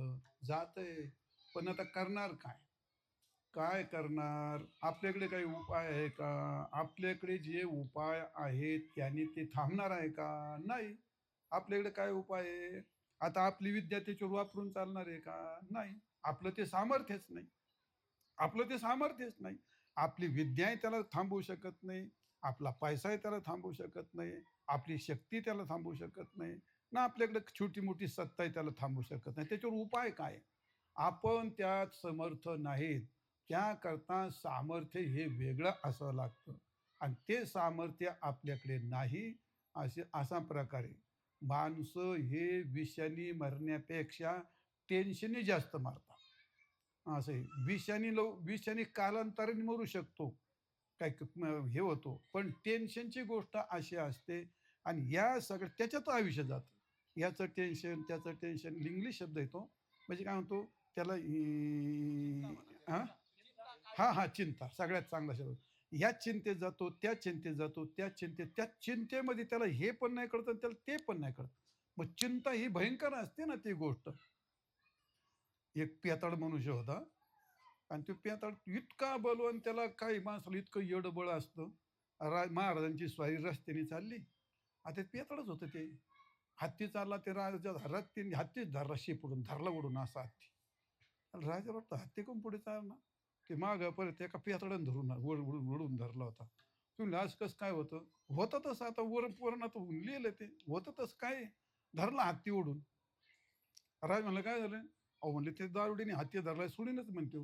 म्हणजे काय केलं म्हणे? शेपूट ओढून धरलं म्हणे. एवढं ओढून धरलं. हत्तीचं ओढून धरलं. राजाला मोठं आश्चर्य वाटलं. अरे काय माणसं आहेत बुवा आपल्या राज्यामध्ये. असा मग जर माझ्या पदरी असला, तर युद्धात काय करीन ह्यो? काही पण करीन. खाली उतरला राजा. "हे बघ," म्हणले, "बा तुला काय पाहिजे ते घे, पण माझ्या राज्यात ये. माझ्याकडे ये म्हणले तू. चल म्हणले माझ्या दरबारातच चल म्हणले. तुला काय पाहिजे खायचं ते सगळं खाय म्हणले." ते म्हणलं, "जरा महाराज तुमचं फुकट कसं काय खाऊ?" मग त्यावेळी परत सांगेल त्यावेळी म्हणजे काहीतरी काय नाही म्हणले भाऊ. मग आता तुला काय कर म्हणले, "काय नाही रोज संध्याकाळी 6 वाजता दिवा लावायचा आणि सकाळी आरती करायची म्हणले. माझ्या राजवाड्यातलं मंदिर आहे त्याचं. चालेल म्हणे भरपूर खायचं अमकं-तमकं. पण वेळ नाही टळायची बरं का म्हणले." झालं. बरेच दिवस गेला. हा बिचारा गेला तिथं पैलवान तगडा सगळं रोज संध्याकाळी 6ला दिवाबत्ती करायची, सकाळी आरती करायची. बऱ्याच दिवस क्रम सुरू झाला आणि त्याच्या बघा जे भोंगा लागला कधी कशाचा तो 6 वाजताचा. सकाळच्या 6 आणि संध्याकाळच्या 6, सकाळच्या 6 आणि संध्याकाळच्या 6 आणि एकदा आलं परचक्र. तर राजा म्हणला, "आमच्याकडे काही सामान्य माणसं नाही, तुमचे हत्ती सगळे ओढून आणील." तो दुसरा राजा म्हणला, "युद्ध करा," म्हणले. "हा सगळं करायचं नाही चालायचं," म्हणले. "आणि तुमच्याकडे एवढा हत्ती कशावरून आम्हाला दाखवा ना," म्हटले तुम्ही. आणि बोलवलं त्याला, आणला हत्ती. "हे बघा," म्हणलं, "हे हत्ती धरून उडीतो," म्हणले. ते धरला हत्ती. हत्ती सांगलं ते हत्तीने त्याला एका दणक्यातच ओढून घेतला. गेला घेऊन तो. मग राजा म्हणला, "काय झालं रे?" म्हणले.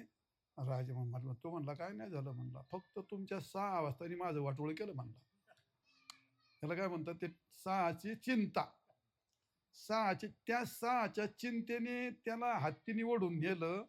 आता आपल्या 6च्या चिंताच किती आहेत आपल्या. कोणाला 4 वाजता मोटर चालू करायची, कोणाच्या डोक्यात वाघ आला, कोणाच्या उसात वाघ निघतो, कोणाच्या गिन्नीत पिल्लं निघत. कोणी इकडे फटाकडा वाजवला का इकडे घेऊन बंद करून पार गळ्यात का आणलं की आपली चिंता काही एक हे आणि त्या चिंतेमध्ये आपलं आयुष्य व्यर्थ जातं. आणि मग आपल्याकडे ते मुद्दा सांगायचा आपल्याकडे ते सामर्थ्य नाही आणि आपल्याकडे सामर्थ्य नसल्यामुळे आपल्याला संत भगवंत यांच्याकडे शरण जावं लागतं आणि त्या व्यथेतून बाहेर काढण्याकरता नाथ महाराज म्हणतात आयुष्य जाय माझे व्यर्थ पण दत्त समर्थ महाराज. आता दत्त शब्द घ्या मग संत तुकाराम महाराज, संत नामदेव महाराज, संत ज्ञानेश्वर महाराज, कोणत्याही संतांचं रूप एकच असतं आणि उपदेशाची प्रक्रिया तीच असते. शब्द बदलून असतात, औषध मात्र तेच असतं. आणि म्हणून आपल्याला यातून बाहेर काढण्याकरता जगात दुसरं कोणी नसतं. फक्त एकच असतं, त्याला संत आणि भगवंत. भगवंताचं नामस्मरण आणि संतांचं नामस्मरण, संतांचा उपदेश याच्यापेक्षा दुसरं आपल्याकडे काही नसतं. आणि म्हणून आपले जेवढे व्यथा आहेत, जेवढ्या चिंता आहेत, त्या सर्व चिंता आणि व्यथा दूर करण्याकरता भगवंत सगळ्या संतांनी सांगितलं. महाराज म्हणतात, नाम संकीर्तन साधन पैसे जळतील पापे जन्मांतरीचे. जळतील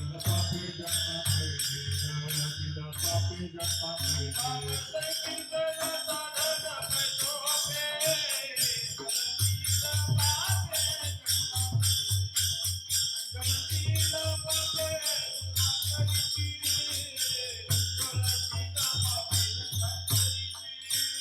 नाम संकीर्तन साधन पैकोके, जळतील पापे जन्मांतरीचे, जळतील पापे जन्मांतरीचे, जळतील पापे जन्मांतरीचे.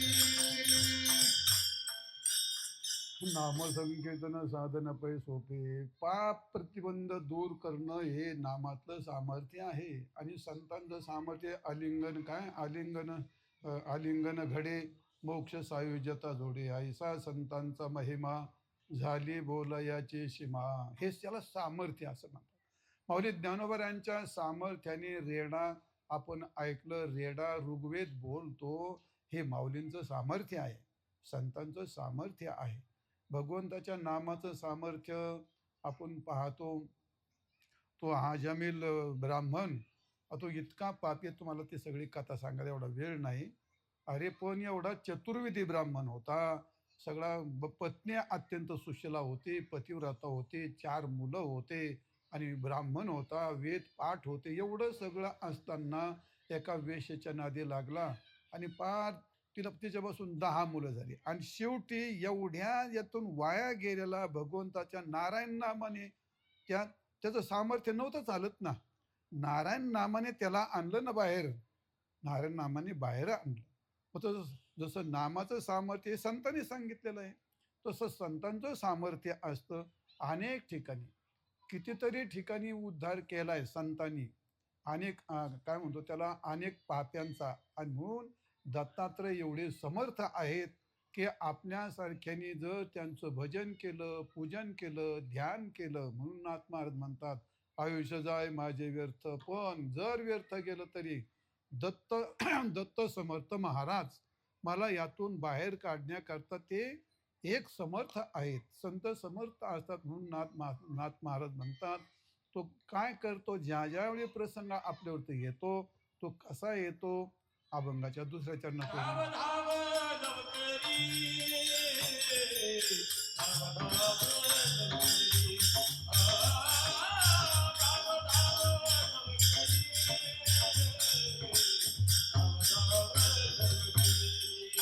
धाव धाव लवकरी, धाव धाव लवकरी, धाव धाव लवकरी, धाव धाव लवकरी. धाव धाव लवकरी,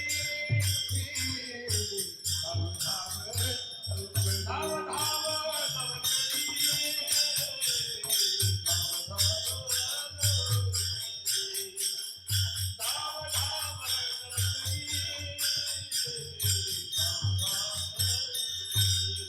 ओ धाव धाव लवकरी, धाव धाव लवकरी, ओ धाव धाव लवकरी, लवकरी, धाव धाव लवकरी.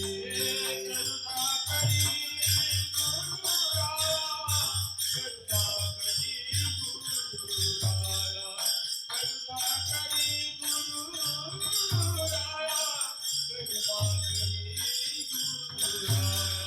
धाव धाव लवकरी, धाव धाव लवकरी, धाव धाव लवकरी, धाव धाव लवकरी. करुणा करी गुरुराया, करुणा करी गुरुराया, करुणा करी गुरुराया, करुणा करी गुरुराया धाव धाव लवकरी धाव धाव लवकरी धाव धाव लवकरी धाव धाव लवकरी धाव धाव लवकरी करुणा करी गुरुराया. नाथ महाराज दत्तात्रय तुम्ही धावा. मग आता धावण्याकरता तिथे काय नव्हते का दुसरं कोणी? जीवलग पत्नी कुठं जाते, अर्धांगी पत्नी कुठं जाते, मुलगा कुठं जातो, मुलगी कुठं जाते, मित्र कुठं जातात, हे सगळे असतात. पण त्यांना करुणा पण असते. मग अशा प्रसंगी आता आयुष्य व्यर्थ गेलं ना, अंत्यक समयी आता हे येतील का? हे बरं आली, बस त्यांना करुणा आहे, काय उपयोग होईल का? आता करते काय ते? काय नाही करता येत ना. गुरु गारुडी आला धावनीन बोध वैराग्याचे पाजले पाणी. अनेक अभंग आहेत. अशा प्रसंगी सद्गुरू असतील, संत असतील, श्रीगुरु असतील, तेच आपल्याला या क्षणातून बाहेर काढलं. नाथ महाराज गुरुंनाच म्हणतात धाव धाव लवकरी. धाव धाव काय सोयऱ्या धायला धावून करील काय तो? त्याचा काय उपयोग होतो तो? अशा क्षणी त्याचा काहीही उपयोग होत नाही. अंत्यक समयी तुकाराम महाराज मग अंतकाळी ज्याच्या नाम आले मुखा आणि तुका म्हणे सुखा पार नाही. आणि अशा काळात गुरु गारुडनी आला धावनी बोध वैराग्याचे पाजले पाणी. आणि काय पुढे? मग त्याच्या कानात मंत्र सांगितला आणि त्यातून त्याला बाहेर काढलं. समजा बाहेर काढता येतं श्री गुरूंना. आता यांचे धावून काय करते? काय नाही, लय धावून येतात महाराज. काही तर असे बिचारलेले असतात. कोणी गेला ना, अशी गाडी 100 दाबितो. आता जाऊन त्याला काय जिवंत करतो का काय? त्याला काय वैकुंठाला नेऊन पोचून मागं येतो? काय समाजाचा मूर्खपणा. जा धडक धडकतो कोणीकडं, बायका पोरं घेऊन मरत. त्याचं राहिलं कुणीकडे, याचीच मौत करायचा प्रसंग येतो. अरे जाऊन करतो काय भल्या माणसं? अरे जमले जमले तर काय करतात? काहींची घाई सरपण गोळा करायची, काहींची घाई ती कपडे आणायची, काहींची नुसतीच रडायची गाय, आणि काय त्याला बाकीच्यांना पकडायचं. त्यांनी कोणी इकडे अंग टाकून यायचं आणि यांनी पकडायचं. जर न काही खरंच याला दुःख झालंय. आता इथून पुढे हा जेवणारच नाही, म्हणजे काय खाणारच नाही असं वाटतं. काय सगळे सोंगण ढोंग कशाचं कोणाचं काय पत्ता काय? दागिने काढायची पंचायत तर काय ना काय. आता काय तुम्हाला माझ्यापेक्षा सगळं माहिती आहे, मी काय सांगत बसू? त्यांचा उपयोग होत नाही काय तिथं. पण नाथ महाराज म्हण धाव धाव लवकरी श्री गुरा तुझ्याशिवाय मला यातून कोणी काढणार आहे? माझं आयुष्य तर गेलं सगळं, पण आता शेवटच्या क्षणी तरी मला यातून बाहेर काढण्याकरता मला आता कोणी नाही. धाव धाव लवकरी आणि करुणा करी. तू करुणामय आहेस, तुझ्या सामर्थ्य आहे, तू मला यातून बाहेर काढू शकतो. माझं आयुष्य तर गेलेच आता, पण आता शेवटच्या क्षणी तू मला यातून बाहेर काढ. म्हणजे याचा अर्थ मरण समयी आपल्याला सगळ्या गोष्टी आठवतात. दत्त म्हणून आपल्या पुढे उभे राहतात. मरणाच्या आधीच बऱ्याच दिवस ज्यावेळी इंद्रिय बंद पडतात ना, ज्ञानेश्वर महाराजांनी 13व्या अध्यायात भरपूर वर्णन केलंय. इंद्रिय बंद पडतात ना, डोळे खासड होतात, कान ऐकायचे बंद होतात, मुखातून लाळ येते, सगळी छातीवर गळते, आणि मग ते ज्ञानेश्वर महाराज म्हणतात ते असं बाबळीचं झाड असतं आणि त्याच्यावर ते असं काळं काळं खडे हागलेले असतात, आणि मग त्याच्यावर ते सरडे खड्या ज्या पळतात ना, तसं त्याचं छातीचं लाल गळून मौसूद झालेलं असतं. रोज कोण धुईल त्याला ते? आणि ते असे झाले सगळे घाण. म्हणजे नाकातोंडातून नाकमुख गळू लागले लाळ आणि शेंबूड, आणि श्वाना परी कधी झाली का हा अवघे करते हाड हाड. ते पाणी पाणी म्हणतं तर त्याच्याकडून कुणी पाहत नाही. मग अशा काळात अशी परिस्थिती असते, तर तिथून सुरुवात होते. मग त्याला पश्चाताप होतो. देवा, बंगल्याकरता काय केलं, ह्या गावाकरता काय केलं, गाणागोताकरता काय केलं, आमक्याकरता काय केलं. आता नुसती चिंता, पण यातलं एक येत नाही. त्याला त्या आयुष्यातून बाजूला काही काढू शकत नाही. फक्त आले तर त्यांनी केला परमार्थ आणि त्यांनी केली गुरूंची सेवा. तिथं त्याचं काय म्हणतो सुदैव उभं राहतं. त्यातून त्याला काही बाहेर निघता येत असेल. आता मी तर काय मेलोन, मला काही चुकलं सांगायला नाही, आणि जेवढी येईल तेवढी तुम्हाला सांगायला राहायचो नाही. पण संतांच्या वाक्यावर माझा विश्वास आहे. धाव धाव लवकरी आणि करुणा करी. गुरुराया तुमच्याशिवाय मला यातून कोण वाचू शकणार नाही. आणि दत्तात्रय ते सामर्थ्य आहे, तुम्ही माझ्याकडे या. तू तुझं बघ ना म्हणले. तू लय गावात दम देत होता लोकांना. माझ्याशिवाय हाय येऊन येऊन येईलच कोण, माझ्याशिवाय आहेच कोण, माझ्याशिवाय आमकंच कोण, सगळं सांगत होता. मग नाथ महाराज म्हणतात, हे सगळं खरं असलं तर तिथं सगळं आठवतं. कुठं आठवतं? जोवरी तोवरी, जोवरी तोवरी युद्धाच्या गोष्टी, आणि जो परमाईचा पुत्र दृष्टी देखील नाही तोवर, जोपर्यंत तो वैराग्याच्या गोष्टी, हा आपण बाई संग बोलत नाहीत, हा बाईला आपण शिवत नाहीत, कुठपर्यंत? हा, जो सुंदर वनिता दृष्टी पडिली नाही बापा, जोपर्यंत अरण्यात एकटा असो, अत्यंत सुंदर स्त्री, तरुण स्त्री असावी, आणि मग तुझी नजरेवर नजर झाल्यानंतर तुझ्या ब्रह्मचारीची परीक्षा तिथं होते. इथं इथं गप्पा मारून नसते होत. तसंच मिलय याव करेल, मिलय त्याव करेल, मिलय योद्धान, मिलय याव कान, मिलय त्याव कान. आपल्यासारखं राजकारण कोणाला जमतच नाही, आपल्यासारखे डाव कोणाला पडतच नाही. चारी टांगड्या उत करून पडला का, आणि मग तिची पार्टी म्हणजे याला काय खरं झालं, काय अमकं तमकं, तुझे डाव कुठे गेले मग आता? आणि आता काय झालं? आणि मग म्हणते, नाही नाही येऊन येऊन येईलच कोण, आणि दादा आहेच कोण. हे लोक म्हणतात, काय तू म्हणला येऊन आणलाय म्हणले, आलाच म्हणले आपला. कुठं काय आलं म्हणलं, उचलून आणलाय म्हणले, कुठं दारू पिऊन पाडल्याला उचलून आणलं. अरे हे सगळी गोष्ट, हे काय सांगतो मी आपल्याला, त्या क्षणी सगळं आठवतं. त्या क्षणी मी सगळं आठवतं, मी हे केलं, मला हे सामर्थ्य, तुम्हाला ते पण आता यातून जायला पुढे कुठं, यातून मला ते सामर्थ्य कुठं वापरता येते? आता या खळगेतून मला वर जायला माझं ते सामर्थ्य वापरता येईना ना मला. मी सगळी दुनिया केली, राजकारणाचं असेल, काही धंद्याचं असेल, शेतीचं, व्यापाराचं, काय दुनिया काही केली, ते सगळ्या शक्त्या त्याच्याकडे होता, चौरंगी चेहरा होता. पण सगळा झाला तिथं, तो दुबळा होऊन पडला. आता त्याला तिथं काही नाही. तो अनाथही झाला आणि अपराधही झाला. अपराधही आठवायला लागले आणि तो अनाथही झाला. अभंगाच्या तिसऱ्या चरणी महाराज. तव नाथ अपराधी, मी तव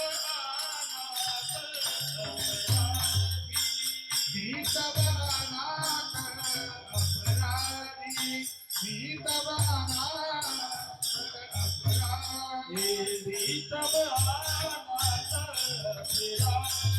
मी तव अनाथ अपराधी, मी तव अनाथ अपराधी. भीतवानाथ अपराधी,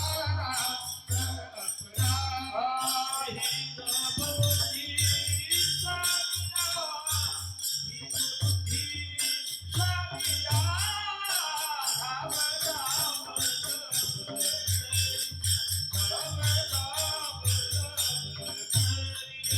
लीलाबुद्धि स्वामिया, लीलाबुद्धि स्वामिया, धाम धाम ललकारी, धाम धाम ललकारी. मितव अनाथ अपराधी, हीन मितव अनाथ अपराधी, पुढे काय रे? हीन बुद्धी स्वामिया. आता नाथ महाराजांनी असं म्हटलंय, देवा मी हीन आहे. कुठं पण तिथं मी तिथं हीन आहे, मी तिथं तर अपराधी आहे, आणि मी तिथं अनाथ आहे. अनाथ याचा अर्थ कोणता आश्रय नसणारा, म्हणजे याला कोणी स्वामी मालक कोणला बोलू असं समजत नाही. स्वामीहीन, अनाथ, नाथहीन, आश्रयहीन, सगळं हीनता हीनता हीनता येऊन बसते. आणि मग त्याला आठवतं, आता माझं सामर्थ्य काही उपयोग नाही, मी तर अनाथ. आणि मग हा अपराध आठवत असतात. माणसाला पोलीस आले, बेड्या घातल्या, जेलमध्ये टाकलं, आणि त्याला शिक्षा झाली का 10-5 वर्षाची जन्मठेपेची. आणि मग आता मी काय जेलमध्ये गेलो नाही, पण माझे अंदाज असे आहेत, ह्या अभ्यासून असं कळतंय साहेब, त्याला तिथं सगळे अपराध आठवत असते. अरे मी हे केलं नसतं केलं तर माझ्या बायकापासून दूर नसतं झालो, माझ्या मुलापासून मी हे नसतं केलं तर आज मला हे असं शिळपाकं खावं लागलं. तर त्याला सगळं काय आता आठवतं, ती सगळी यादी तुमच्या लक्षात आली. हे कुठं आठवतं त्याला? ते जेल भोगीत असताना घटना घडल्याचे. पण तिथं ते पश्चातापात इकडं हजार घटना घडतात. जवळ 100 घटना घडतात, तर 100 वेळी जातो ना तो. मग 100 घटना घडतात त्यावेळी तो काय, तो मेलेला थोडाच असतो तो. त्याला तर उर्मी असते ना, त्याला भलता माझा असतो. शक्तीचा म्हणा, संपत्तीचा म्हणा, काय त्याला कशाचा काय भरोसा काय सांगता येत नाही. त्यावेळी त्याला ते आठवत नाही ते. मग ते न आठवण्याचं कारण हे त्याच्यावरती जी गुर्मी चढलेली असते. तर मग त्या प्रसंगी जसा तो जेलमध्ये गेल्याच्या नंतर त्याला आता मला कोणी सोडू शकत नाही. अनाथ आता माझा आश्रयदाता कोणी नाही, माझा स्वामी कोणी नाही, ही जाणीव होते. आणि नंतर त्याला त्याचे सगळे अपराध आठवतात. मी तो अनाथ आणि अपराधी सगळे अपराध आठवतात. तशीच परिस्थिती असते. मनुष्य आजारी पडला आणि त्याला जाणीव झाली ना, यातून मी काय आता बाहेर येत नाही. किंवा त्याला जाणीव झाली आता माझं आयुष्य संपलंय, जायची वेळ आली, यातून मी आता बाहेर येत नाही. आणि मग त्यावेळी सगळी यादी जंत्री अशी पुढे येते. अशी जंत्री पुढे येते.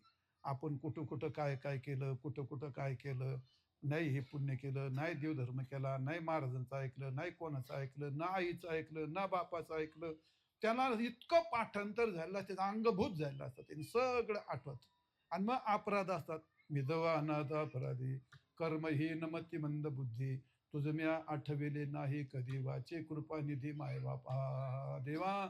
अरे मी त्यावेळी सगळं तिथं किती देवाला न मानणार असू द्या साहेब, किती देवाला महाराजांना शिव्या देणार असू द्या, तिथं गेला का खडबडून जागा होतो.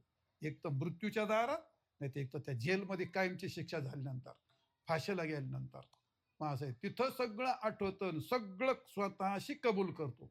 माझं हे चुकलं, मी कोणाचं ऐकणं, मी यातून बाहेर काढण्याकरता आता जगात मला कोणी नाही. आणि मग त्याला देव आठवतो. जो देवाला मानित नाही, देवाला शिव्या देतो, तोय झक मारून देव मानतो. आणि जो मानतो तोय मानतोच तिथं.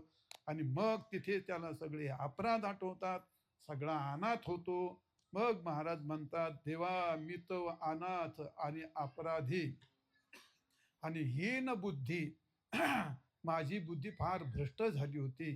मी कधी कोणाचा ऐकलं नाही. त्याच्या हीन बुद्धीचे कारनामे त्याच्या पुढे उभे राहतात. त्याच्या अपराधाच्या याद्या त्याच्या पुढे उभे राहतात. मला कोणी आश्रय नाही हे त्याच्या पुढे चित्र उभं राहतं.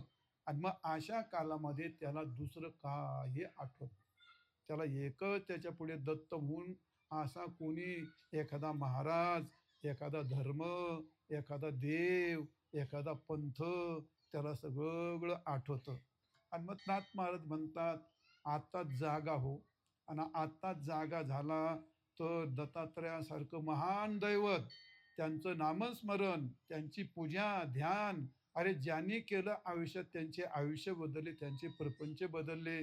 आणि पेतडांचं आणि खातडांचं त्यांचं काय होतं ते पण चित्र डोळ्यापुढे पहा. आणि कोणतं चित्र चांगलं आहे ते स्वीकारा. मी तुम्हाला आधीच सांगितलं, कोणी सांगून कोणी स्वीकारित नाही, बदलत नाही. पिपणी किती तोंडात कोंबली, 100 कीर्तनं ऐकून गोट्यासारखे दगडासारखे तसेच राहतात माणसं. कोणताही पाझर फुटत नाही. स्वतः जर ठरवलं तर मग नाथ महाराजांनी सांगतात, नगर इकडं 20 किलोमीटर पुढे वळून आहे, धोका आहे. यायला पाठीला कोण मानित नाही, जाय नीट मुडकीवर. मग पाठीनं जाय मुडकीवरती, कोणाचं काय जात आहे. मग ते हे सगळ्या पाट्या मोडणारेच गिराईक आहे ते. ह्या सगळ्या गाड्या पाट्या मोडून नीट मुडकीवर गेल्यानंतर खाली दरीत जाऊन बिघडून पडल्यात. त्या दरीतून वर यायला काही कोणी तयार नाही. आणि मग त्या दरीत गेलो, त्यांना सगळं आठवतं. नाथ महाराज म्हणतात, दरीतून तुला काढणारा फक्त एकच, ते म्हणजे संत किंवा भगवंत. आणि म्हणून महाराज म्हणतात, या ठिकाणी दत्त हा पतिताला पावन करणं, पडलेला, दरीत पडलेला, पापात पडलेला, पतित झालेला, त्याला बाहेर काढण्याकरता एकच श्री गुरु संत असतात. आणि ते माझे दत्तात्रय अभंगाच्या शेवटच्या चरणामध्ये. दत्तपतित पावना, दत्तपतित पावना,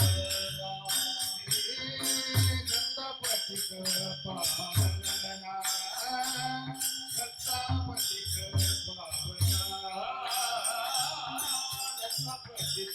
पावना, दत्तपतित पावना,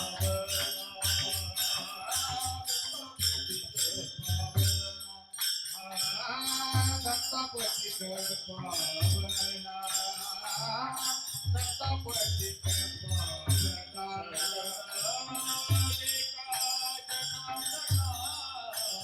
एका जगात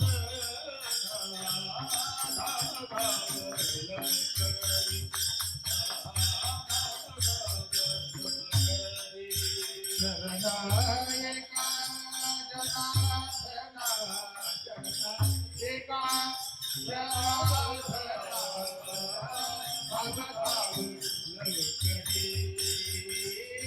भाव लवकरी दत्ता पतित पावना शरण एका जनार्दना. मग चरण राहिलं करते काळ घाला काळ घाला पडल्यावरी. आणि पुढे हा काळ घाला पडल्यावरी धाव श्री हरी लवला ह्या. काळाचा घाला सगळं सांगून झालं ते. काळाचा घाला पडल्यानंतर भगवान आणि संत त्याच्याशिवाय दुसरा कोणी नाही. असं पतित काय त्याला म्हणतात, पातकं करतो पतितम. पापाने पती होतो असतो. तुकाराम महाराज तुका म्हणे महा पातकी पतित आणि होती जीवनमुक्त एका क्षणात. पण कशाने? भगवत भक्तीने, संत भक्तीने, संत तत्वज्ञानाने. हे सगळे आपल्या जीवाला मुक्त करण्याकरता संतांनी, वेदाने, शास्त्राने हे सर्व वर्णन करून ठेवले आपल्या भारतीय संस्कृतीमध्ये. आणि म्हणून पती झायला मनुष्य जो असतो तो अशा पती झायला काळाच्या तडक्यात सापडलेला, अनाथ अपराधी असलेला आणि तो मृत्यू समय असलेला, व्यर्थ आयुष्य गेला, त्याला तारण्याकरता एक दत्त महाराज आहेत. असा अभंगाचा अर्थ झाला. 2 तास झाले. 5:30ला सुरू झालं होतं. 7:30 वाजले आहेत. सर्वांनी एकदा मोठ्या प्रेमाने भजन करूया. विठोबार कुमाई विठोबार कुमाई विठोबार कुमाई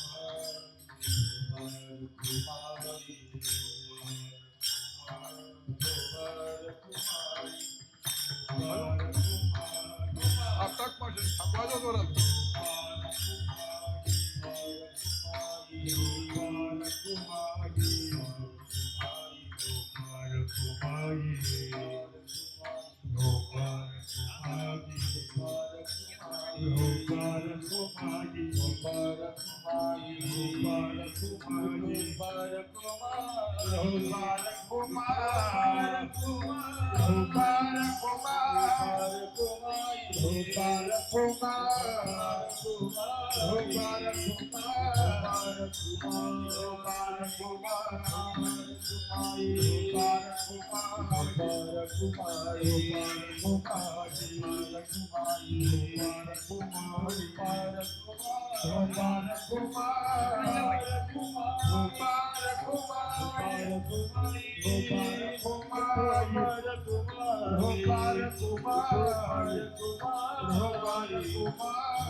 आयुष्य जाय माझे व्यर्थ दत्त समर्थ महाराज. धाव धाव लवकरी, धाव धाव लवकरी, करुणा करी श्री गुराया.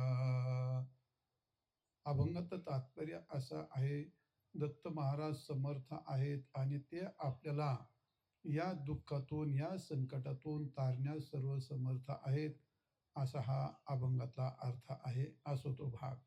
आजचा हा कार्यक्रम आपले गावामधले सुशेन आढाव आणि त्यांचे बंधू, आता सगळ्यांचं नाव मला पाठ नाही, ते त्यांचे बंधू, त्यांच्या भाऊजय असतील,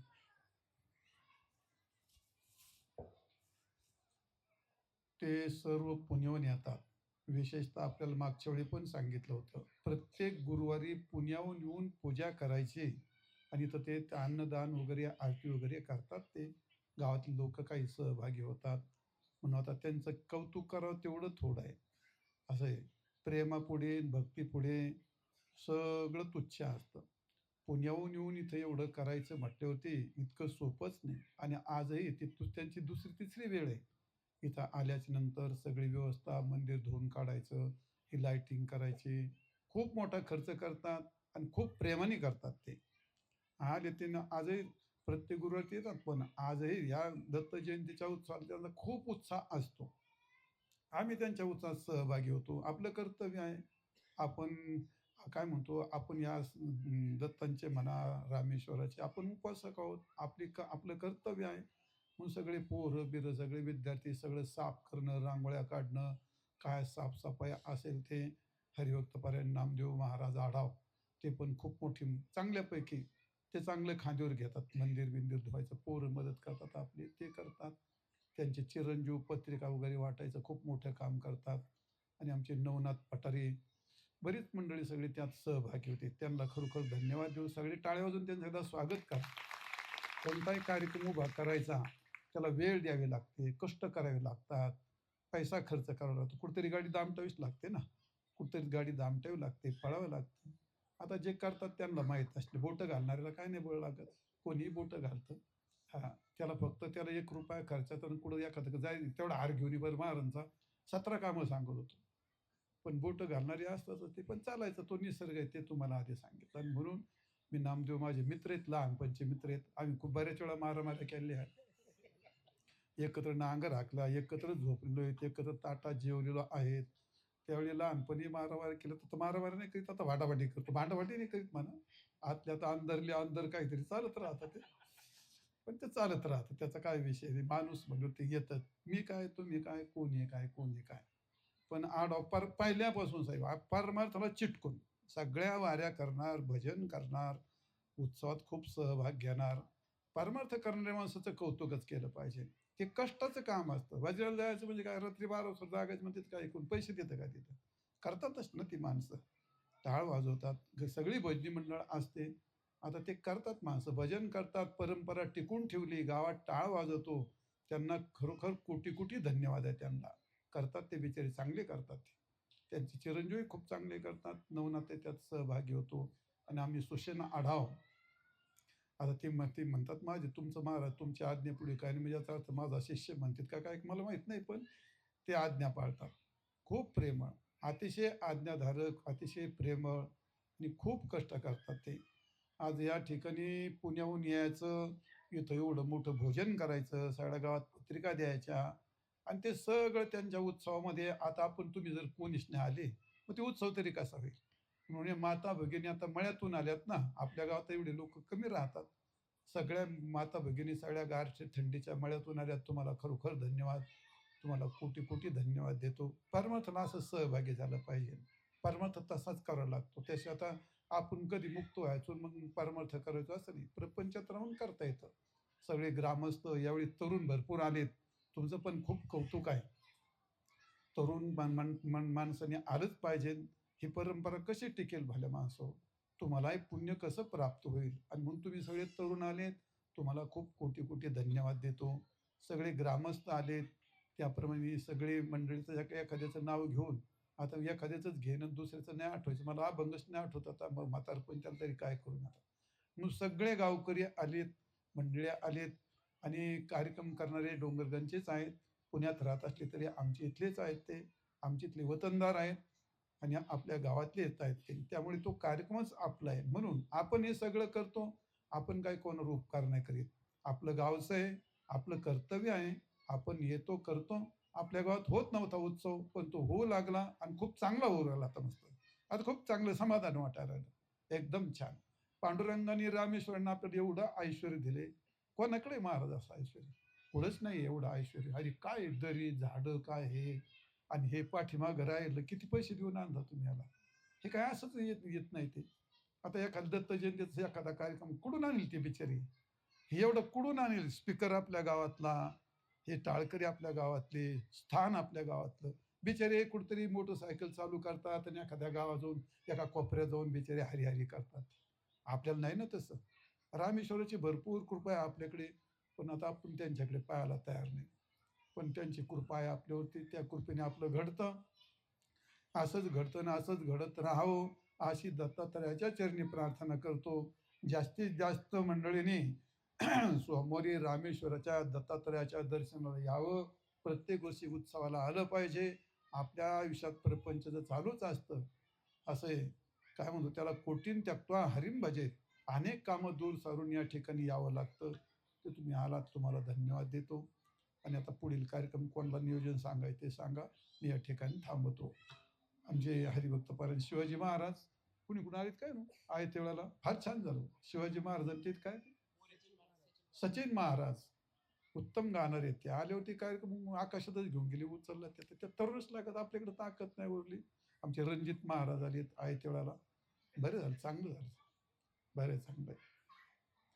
चला काय माझं नशीब आहे काहीतरी, मला कोणी कुठे पण आता मोठ्याले गेलेत, बारके टाबर आहेत तरी मोठ्याले येतात कार्यक्रम कुठे चांगलं करते असं तो भाग झालो. मी पुन्हा एकदा तुमच्या सर्वांच्या वतीने, आपल्या वतीने आपली झालेली सेवा भगवान श्री दत्तात्रयाच्या चरणी, रामेश्वराच्या चरणी समर्पित करून मी या ठिकाणी थांबतो.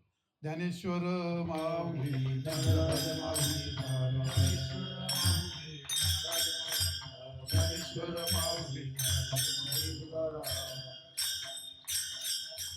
विठ्ठल जय जय विठ्ठल, विठ्ठल जय जय विठ्ठल, जय विठ्ठल जय जय विठ्ठल.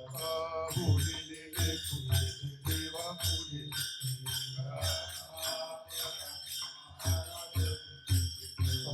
नाही विचारी अधिकार मिळा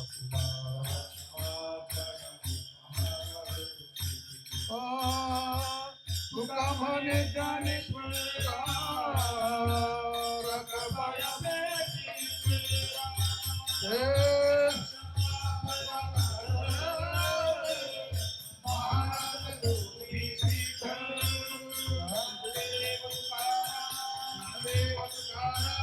देव तुकाराम, ज्ञानदेव तुकाराम, ज्ञानदेव तुकाराम, तुकाराम तुकाराम तुकाराम तुकाराम तुकाराम. हा हात जोडा सर्वांनी.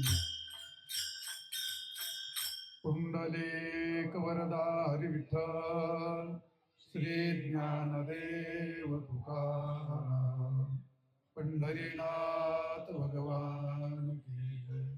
मौली ज्ञानेश्वर महाराज की जय. जगद्गुरु तुकाराम महाराज